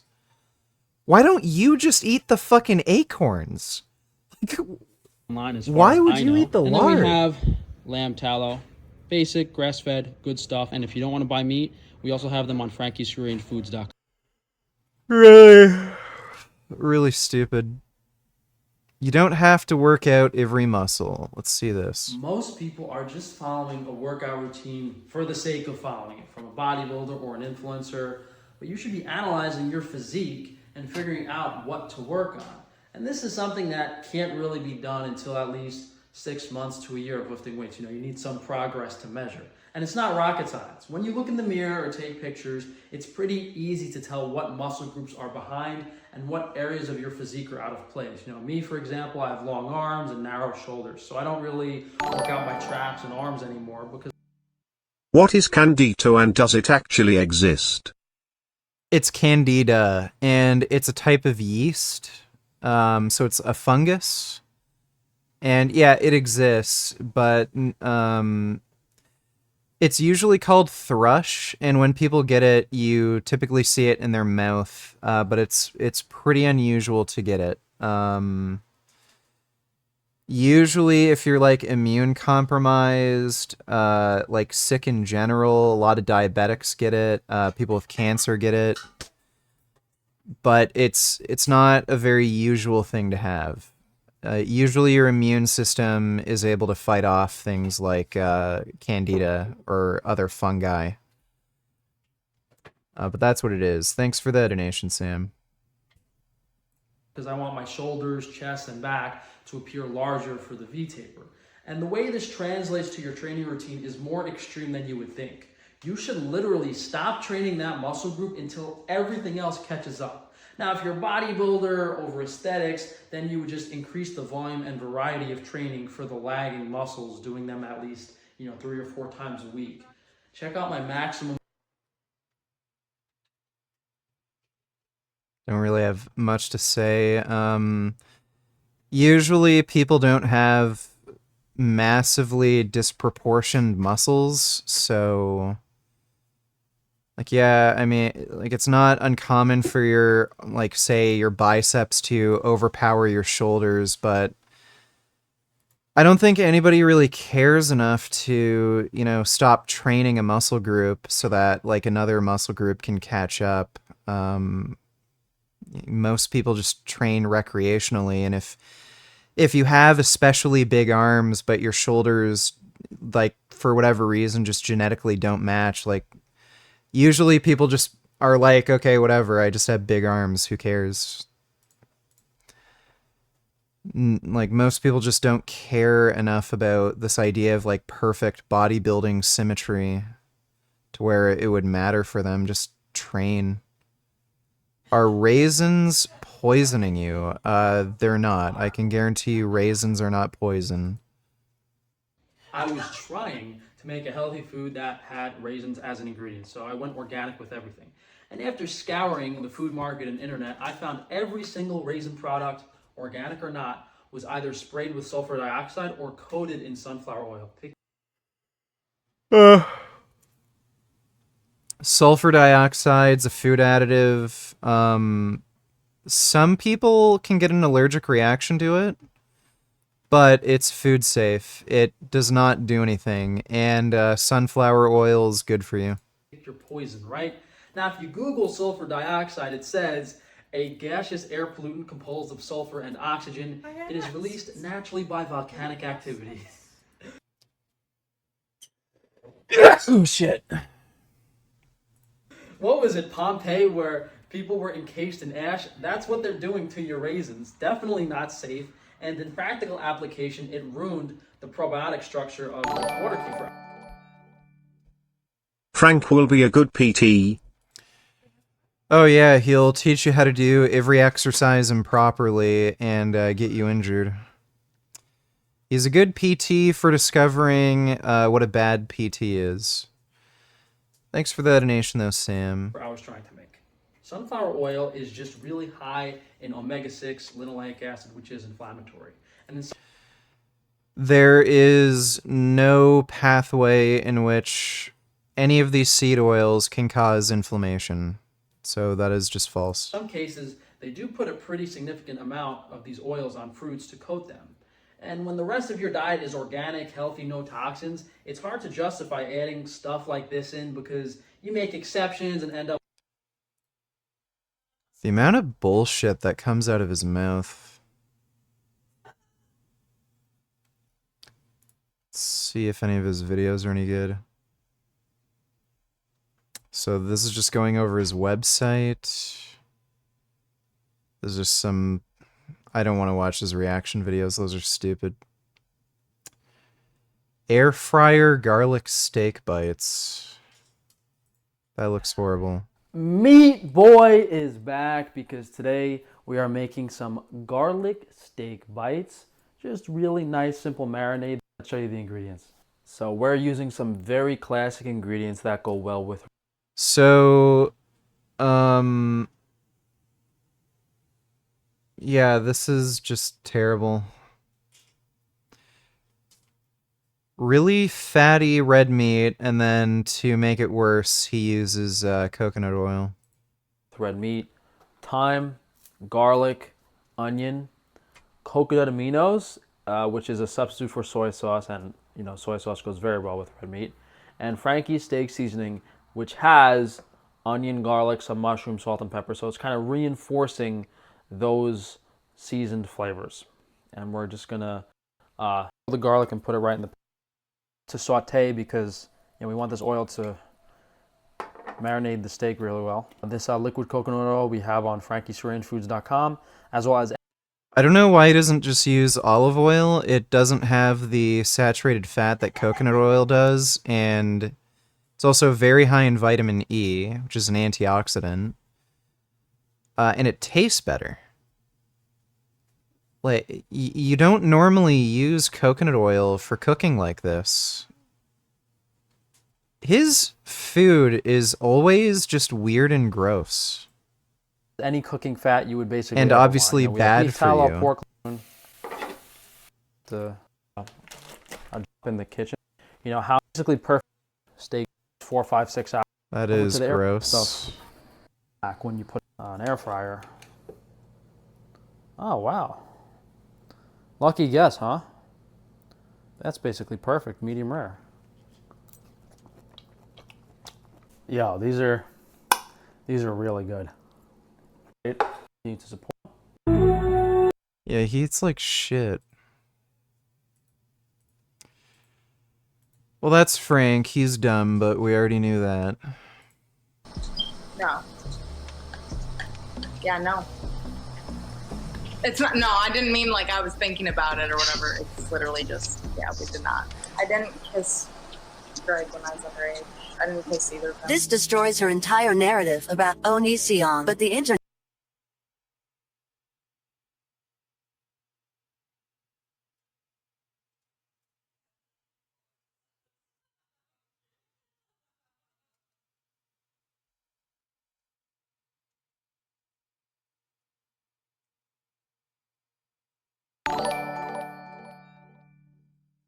What is a steak bite? How long before Frankie has a heart attack? Also, is the stove temp high enough? Well, a steak bite, I guess, is just a cut up piece of steak. Frank is probably at high risk for heart disease. He had his LDL tested at one point, and his LDL was in the 600s. So usually for people to get an LDL that high, they have to be at least heterozygous for hypercholesterolemia. So he seems to be genetically prone to heart disease. And given that he eats a lot of saturated fat, yeah, he's probably going to end up having heart disease or have a heart attack in his 40s or 50s, if not sooner. Hopefully sooner. I'd like to have him like die so that he stops harming animals. But thanks for the donation. Oh yeah, and he used an air fryer. Air fryers get pretty hot. But thanks for that donation, Sam. Internet has selective memory. What he said in the video originally was. Yeah, there's no point in watching this. He basically strawmans what people have been accusing him of, and then just shows these girls admitting that they only started having a romantic relationship when they were over 18. But that's not what was being claimed. What has he been up to? So he didn't upload on this channel for 7 months, and new channel. How does he... What the fuck is this shit? Does he still have his Onision Speaks channel?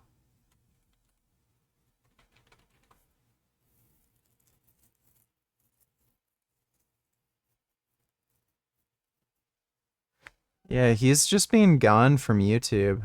I wonder what he's been up to.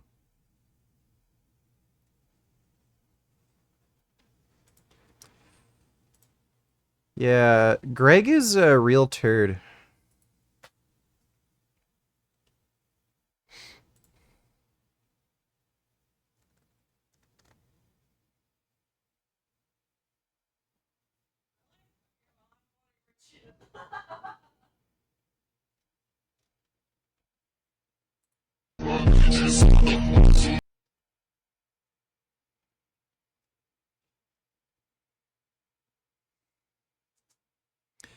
She has a good rear lat spread. Let's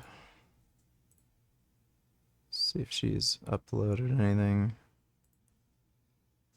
She still has that pig, it seems.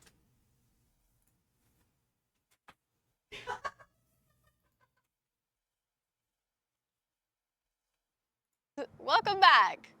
Today, I have been robbed. I feel like a lot of people are gonna think like I was targeted for like being a specific person. That's not the case. Actually, I was targeted because of my valuable, precious car, the white Prius. yeah, in all seriousness, it wasn't anything personal. It was just a series of random attacks in the area. I just so happened to be a victim. Frank is okay, essentially though, the these thrift things store version of Paul Saladino. Guy is probably doing this cringe-ass shit for views and to support his wacko Jeffrey Dahmer meat business. His channel is not for health, only for taste. Like Paul, no science to back him up. Yeah, basically. Like, according to Frank, everything's healthy as long as it's organic, so he'll eat, like, the most garbage shit, you know, you can eat, and claim it's healthy, so it's what Paul does, too. They all do that. Thanks for the donation, Frank Sucks Ballsack. Amaranth's doing a live call-in.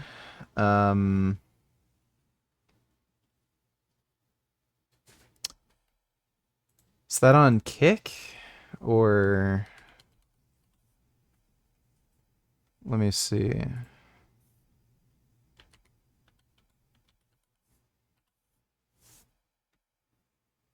Or is it Twitch? Is she still on Twitch? Doesn't she have like fucking 20k concurrent viewers or something? There's no way I'm gonna get in. happen, and yeah. Anyway, let's check it out. Come on. Here, this, my beautiful tinted windows that, were just the legal limit.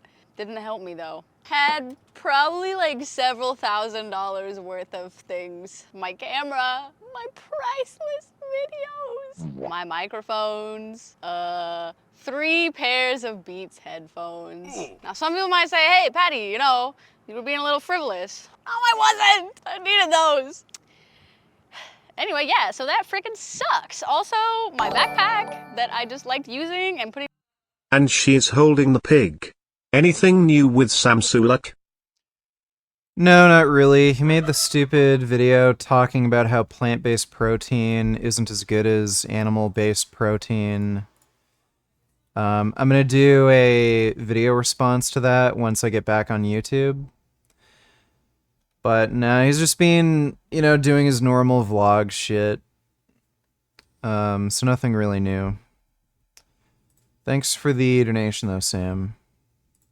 My smelly knee sleeves in there, so I hope when they open that, they pass away from the stank, because those have been fermenting for several months. Come check out what they left. Look at that! They left my 1990s phone charger? Literally people with zero taste. God. You know, I was afraid that they might have taken something truly valuable, but lo and behold,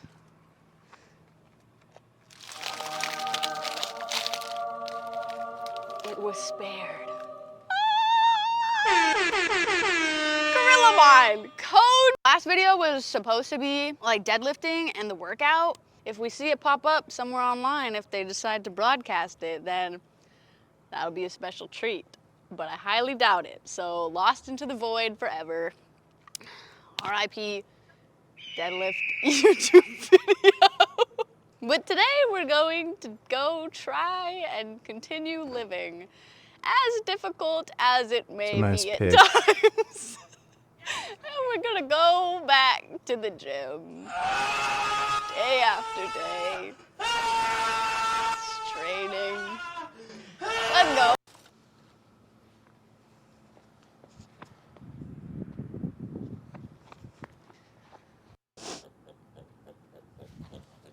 Come on! That's a really cute pig.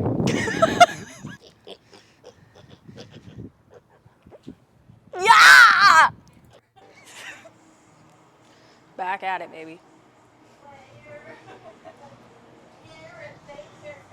This is like the worst day to have a ponytail, but once the ponytail goes on, it stays on. If you know, you know. There's no going back.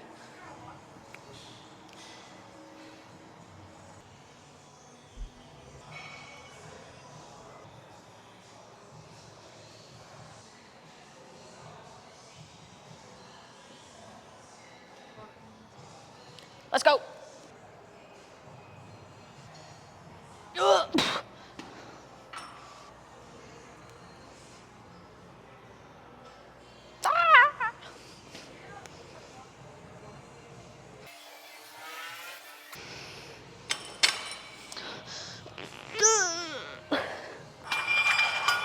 Let the festivities commence.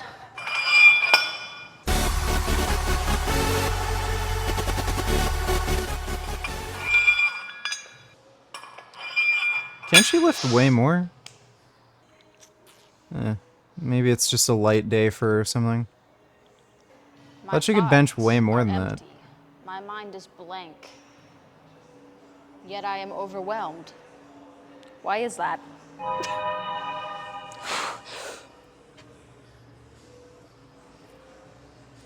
Yeah, maybe she got injured or something, but I recall her being able to bench. Oh, there we go.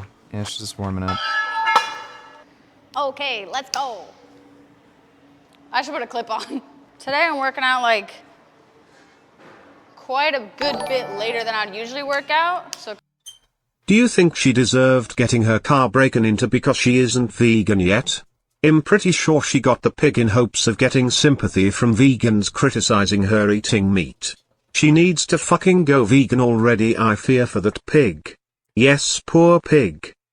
I don't know the whole story behind the pig, but yeah, I mean, she deserves a whole host of horrible things to happen to her if she eats meat. Have you been at a Maple Leaf or Marley's game? What's your thoughts on the Maple Leafs? I have. I've never enjoyed really watching sports, so, you know, it's kind of meh. But, yeah, I have been to Maple Leafs and Marley's games. And thoughts on the Maple Leafs? I don't know. I haven't watched hockey or any sports in the longest fucking time, dude. So I really don't have any thoughts. But thanks for the donation, Destroy Lonely.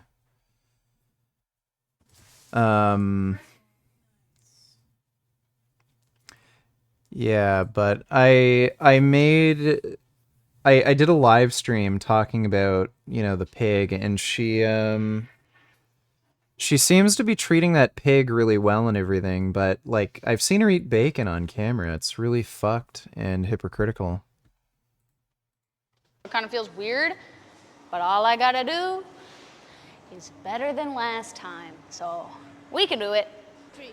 Wow! This is a strong message! No one will have courage to undermine the sovereignty of our country. What is with the fucking audio? I've never done anything to him, but he tried to kick me out one time, and I was like, bruh, I'm not hurting nobody, minding my own business, using one pair of dumbbells. Anyway, the rules of the gym have changed, and I am now free to dwell where I wish. So, lovely interaction in passing now.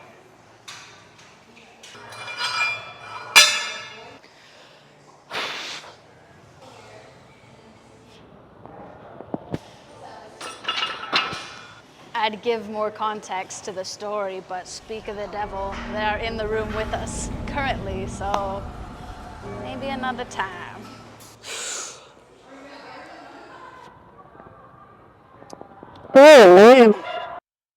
Kind of weird how she's doing singles. For me, so we're just gonna try our best and see what happens. I got.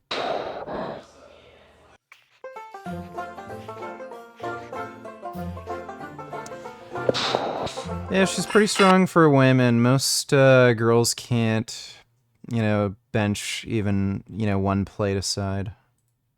My son, my child, the gym pig. Apollo. That's a really nice pig.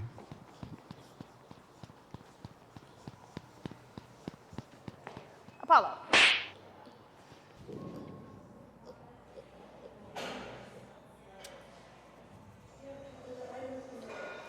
Doesn't he look like me? That's a really cute pig. Oh my god. Put him up. Surprised they let her bring the pig in the gym. What do you have to say?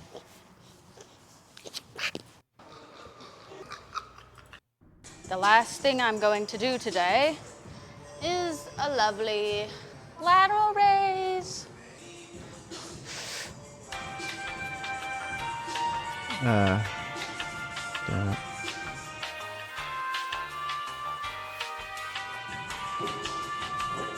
Super set. Drop set.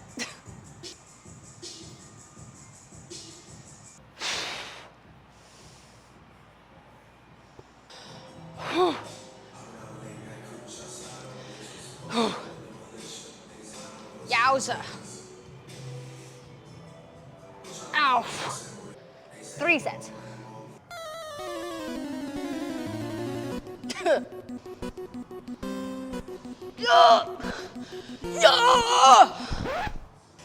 Okay, and that is it for the day. You know, one can only handle so much. So thank you for joining me and subscribe to the channel. The next. Let's see. See if we can find more Muscle Mommy content. She doesn't have any new vids. Let's see. Optimus Prime donated $2. Let me take a look. Hello, everyone. It has been a minute. I know. Where have I been? I've been busy setting up and filming for a new media Fucking outlet Lauren I'm working Southern. for. Some of you may have seen my new studio on Instagram. I'm looking at it right now. It's cool as hell, and I'd be filming with it, but we are saving that set reveal for the launch of that media outlet. So watch that space. It's going to be up soon. But first, I'm here to give you an update on the hell world that is Canada around me, because honestly, things are in such a steep decline that I want to ensure all of my viewers are given a fair warning about where we're headed before we go straight off the cliff. And I don't know if a month or two can really wait for this. Not too long ago, I stumbled onto a certain subreddit dedicated to discussing what many people see as the complete failure of the land of maple syrup and snow's housing market, called Canada Housing 2. Canada Housing 2, you might think to yourself, what happened to Canada Housing 1? I'd give you 3 guesses, but this is Reddit after all, a major big tech platform, so it's the most obvious answer. Any discussion of the real causes of our major problems are essentially socially illegal to point out. Oh god, is she gonna blame it on immigration? That would be fucking insane. And you've got it. The primary subreddit engages in massive censorship. Our Canada Housing's little brother, on the other hand, instead allows people to point out not just supply as an issue, but demand issues, like mass immigration and wage suppression. Here we fucking go. Oh my god. Immigration has nothing to do with the housing crisis, you fucking moron. It's entirely due to a lack of homes. She needs to go a little higher on those lateral raises. Vladislava Galakan has new shorts up. Alright, let's take a quick look at those. Oh, shorts on her YouTube channel? Or you mean like... Why is this not loading?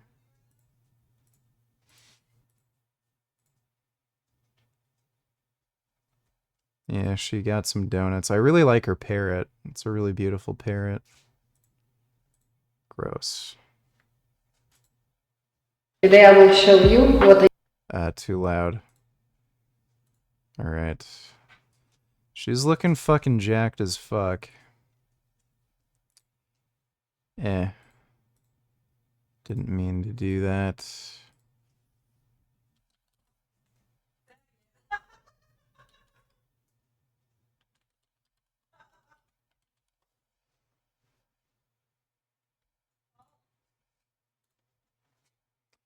Yeah, no new shorts on our YouTube channel, unfortunately. Thanks for the donation, though, Sam. Appreciate it. Yeah, but immigration has nothing to do with the housing crisis, and immigration is down. Canada is actually accepting more immigrants into the country than are actually coming. So they're just going through their backlog of applicants, and they've accelerated the amount of approvals. So immigration is down, and then she's blaming fucking immigration for the housing issue. Immigration has nothing to fucking do with it. It's entirely due to a lack of homes. And the posts on this Reddit are just Like again, there's only like what 35 million or 40 million people who live here, and it's a massive fucking territory. It's entirely just due to a lack of homes. heartbreaking. Real stories from real Canadians every day that have just given up. During my internship last summer, earning a top 5% income, I realized Optimus Prime donated $2. Here's another Lauren. Let me see. Oh, fucking, Is this the fucking Veg Fest? Yeah, I think this is the Toronto Veg Fest or something. Some shocking footage here out of Canada. This is apparently Toronto, but honestly, it doesn't look like a city in North America. It looks more like a city in maybe India. And I'm not trying to be racist or mean, even though I'm sure people will paint That's the Veg Fest. it that way, but it's like, look, after a certain point, the empathy and apathy that Canada is so famous Are you insane? She's complaining that there's too many brown people? for, it becomes a weakness. I know Canadians, you want to do good, you want to help people, but you can't let Bitch, you're fucking half Asian, half white. And she's complaining that there's ethnic people in places. Like, what? the entirety of the third world into your own country. You can't have these mass migration policies and simultaneously complain, hang on a second, we have a housing crisis. Hang on a second. Whoa, they are so fucking racist, dude. Holy fucking shit. Again, the housing crisis is entirely due to just not enough homes being built. Immigration has nothing to fucking do with it. Zero. You could end immigration today, not allow in any more immigrants. It would do nothing to fucking bring down the cost of homes. Absolutely fucking zero. If you're gonna claim that immigration has anything to do with the housing crisis, show the evidence. You will not find one single fucking paper pointing to immigration being an issue for the housing crisis. It's entirely due to a lack of homes being built. Second, why is inflation so bad? Why do we have all of these social and cultural problems? It seems like we're not even a nation anymore. Yeah, it's because you're not. It's because there are This is coming from somebody who's half Asian. Consequences to your actions. There are consequences to elections. And you've supported Justin Trudeau, a plurality of Canadians. And this is exactly what you're getting as a result of that. And I don't know what the fuck she means by that. Yeah, he promised to build new homes and he didn't do that. So it's another politician who lied about his campaign promises. I'm probably gonna vote Conservative in the next federal election. Who the fuck knows if the Conservative Party and Paul Revere will actually do anything to address the housing issue, but it's always a choice between a turd sandwich and a giant douche. I don't know why Trudeau specifically, like, what he has to do with the housing issue. And I'm sorry, but I think it's at the point now where Canada may be too far gone to ever return to what it was. We have some... This, like, it is just baffling how insanely racist these people are. Yeah, this was the Toronto Veg Fest, and she's complaining that there's too many brown people here. Fucking baffling. This also wasn't August, this was September, but that was the Veg Fest, I was there.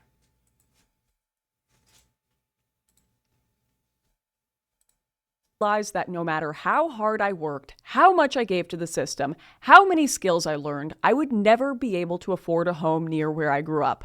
A starter home, 960 square feet in my home city, KW, I think that's Kitchener-Waterloo, goes for $800,000.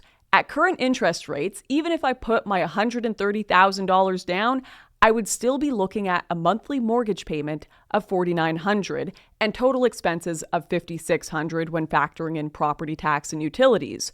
Who has that much cash flow? It makes me realize that if I am feeling hopeless, what reason is there for someone else my age with less privileges than I've had to even try? Why make something of yourself when no matter how hard you work, you will stay in the same position forever? There are posts like this endlessly on this page. I truly have no idea what we're supposed to say to younger Canadians. They have no future. You scroll through the top posts here, and it's just Canadians who have done their best, done everything right, but keep failing for reasons entirely out of their control. Both the Liberals and Conservatives in this country love to keep suggesting this ridiculous notion that we just need more immigration to fill labor positions. But everyone living... We do, you dumbass. Fucking immigration increases fucking jobs. It's actually beneficial for economic growth. If you have more people living here, you have more people fucking working, starting businesses, paying taxes. You fucking idiot. So the fucking problem here is that more homes need to be built. Again, show the fucking evidence that immigration is the fucking root cause of the housing crisis. You can't. The only thing you can say is, oh, brown people, disgusting. That's not fucking evidence. Just because you hate fucking black and brown people, that doesn't mean that's the cause of the fucking housing crisis, you dumb bitch. Holy shit. Here in Canada knows that is not what's happening. What the guys at the top These really people want are is so a new slave fucking class racist. that works for pennies on the dollar, fattening the pockets of themselves and their friends. All you Holy crap, they do not make less money for the same fucking job, you idiot. A lot of the fucking immigrants who come here are skilled fucking workers who have a higher income to begin with. That's the reason they were fucking granted immigration status to begin with, you idiot. do is look at the lines you see of people queuing up for minimum wage work, with almost all of them being Here we mostly fucking comprised go. of Indians here on student Oh my visas. god. It shouldn't be a surprise to anyone with functioning eyeballs that a situation like this is only going to spark conflict between different This ethnic is just so communities. insane. The first people to tell you this will be Indians that have been born in this country and lived here their whole lives. This post is called Racism Tension is Rising, and it is Trudeau. A Reddit post is your evidence of this? A fucking Reddit post. Holy shit, you can find anything on fucking Reddit, you idiot. She's just so goddamn racist. Trudeau's fault. Multiculturalism in Canada is dead, and this government are the ones who killed it. Okay, I'm just gonna My skip friends this. growing Great. A fucking racist Redditor, up whatever. were Greek, Italian, Tamil, Chinese. Any kind of racial tension or animosity was practically non-existent. Even when I went to places that were 95% white, I never felt out of place. Today, this government is using this student bullshit to import an underclass of cheap labor from India to please their donors and corporate support. This doesn't even make any sense. Again, immigration is down, including student immigration, because it's gotten so expensive to live here. Like again, the government is being forced to go through their backlog of applicants, and they're actually approving a higher amount of fucking people for permanent residence status or citizenship than are actually applying. Like, it's bizarre. It's basically like she's fucking claiming the government is deliberately trying to get in as many immigrants as possible for, like, no fucking reason. It's none of this makes any sense. It's like she has some, like, bizarre fucking conspiracy theory, as if Trudeau wants to, like, deliberately ruin the fucking country by allowing in too many fucking immigrants, when the exact opposite is fucking happening. We need more fucking immigrants to come in. Not enough are coming in, so we're actually having to go through a fucking backlog and accept more than are actually applying. Orders. Large employers love the fact that they can pay next to nothing and get away with violating labor law. I worked security part-time during university. You would not believe the amount of bullshit rife in that industry because of this influx. Not paying overtime, forcing people to work 16 hours straight, no breaks because they are dealing with desperate folks. My parents bought their home in a working class. That's why you need to unionize, jackass. Area of Toronto for $310,000 back in 2004. Sold it for $1.3 million in 2021. My dad worked his way up to a decent standard of living as a blue-collar factory worker in Toronto, of all places. That seems like a ridiculous fantasy these days. This wasn't an anomaly. Even in our most expensive cities, you could work hard, save some money, and live a decent life. Today, blah, blah, blah. Reddit. Party of Literally, her only evidence is Reddit. Show me a peer-reviewed paper linking immigration to the housing crisis. Paying almost $20,000. This is just all fucking Reddit posts. Holy fucking shit. New Brunswick smashes population growth record last year. Yeah, guess why, dumbass? New Brunswick is one of the few fucking provinces where housing prices aren't fucking insane. I'm thinking of moving to fucking New Brunswick because that's the only fucking province that has like a decent standard of living and low fucking housing prices. That's why the fucking population is growing in New Brunswick. People are going there for cheaper houses. Has nothing to do with fucking immigration, you moron. They have had more immigration in the past Dude, what a fucking than they have had idiot. in the past 29 years. Holy shit, Coincidentally, she's their so rent prices stupid. have also skyrocketed as well. Huh. Surely this has nothing to do with each other. Surely the drastic increase in demand has nothing to do with the increase in rent. This same pattern is replicating itself. Again, Reddit post. Oh, Twitter. Okay, sure, great. Oh my god, what a fucking waste of air. Holy shit. These conservatives are so fucking racist. It just blows my fucking mind. But yeah, if you want to deal with the housing crisis, new homes need to be built, so you need to get rid of zoning laws. I think at this point, you just need to give a huge cash injection into the developer market, so there's actually a massive incentive for new homes to be built. Hopefully, like, there's also issues with speculators. If you do those three things, get rid of the fucking zoning laws, cash injection to, like, actually, for developers to actually build new homes, and do something to get rid of speculators, those three things would get rid of the fucking problem. Like, again, immigration has nothing to do with it, and you need immigration. The idea that immigration is, like, ruining fucking Canada, that's just psychotic. The more people who are fucking moving here, who can actually not only work, but also, like, start businesses and pay taxes, the fucking better. Like, it's a massive fucking territory, and only, like, 38 million or something is what we're up to now? One state, California, has a bigger population than all of fucking Canada. Like, the idea that immigration is the fucking problem, and not just the lack of houses, you have to be fucking insane. Like, literally out of your fucking mind.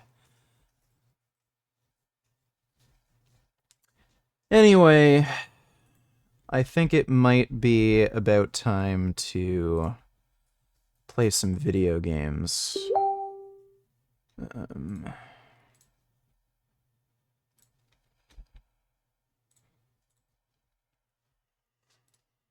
I guess we'll try to play Cyberpunk again.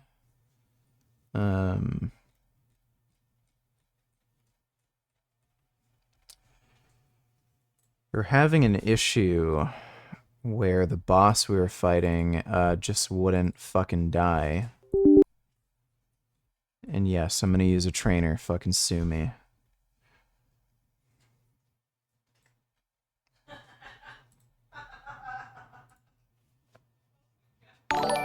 Oh wait, crap. Oh boo fucking who. Hard-working legal immigrants are coming to Canada because they studied and worked hard to get qualified jobs and take care of their families. Lauren Chen and Southern are just jealous rednecks who think they own Canada lol.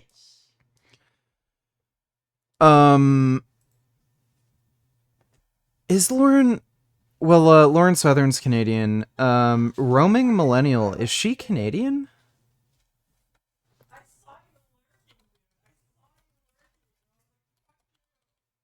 Or I guess...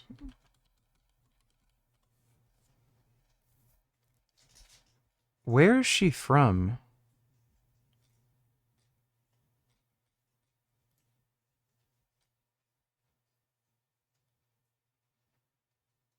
Canadian. That is especially fucking bizarre for her to be complaining about fucking immigrants. She's half fucking Chinese. Like, is she saying she should have never been fucking born? Oh my god. They're just out of their fucking minds. I didn't know she was Canadian.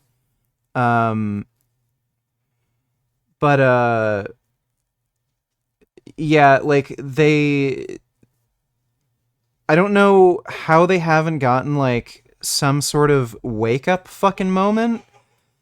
Canada is such a massive territory, and we have a lower population than a single state in the US, California. How the fuck you could blame the housing crisis on immigration is just... Like, you have to be so bad at math. It's crazy.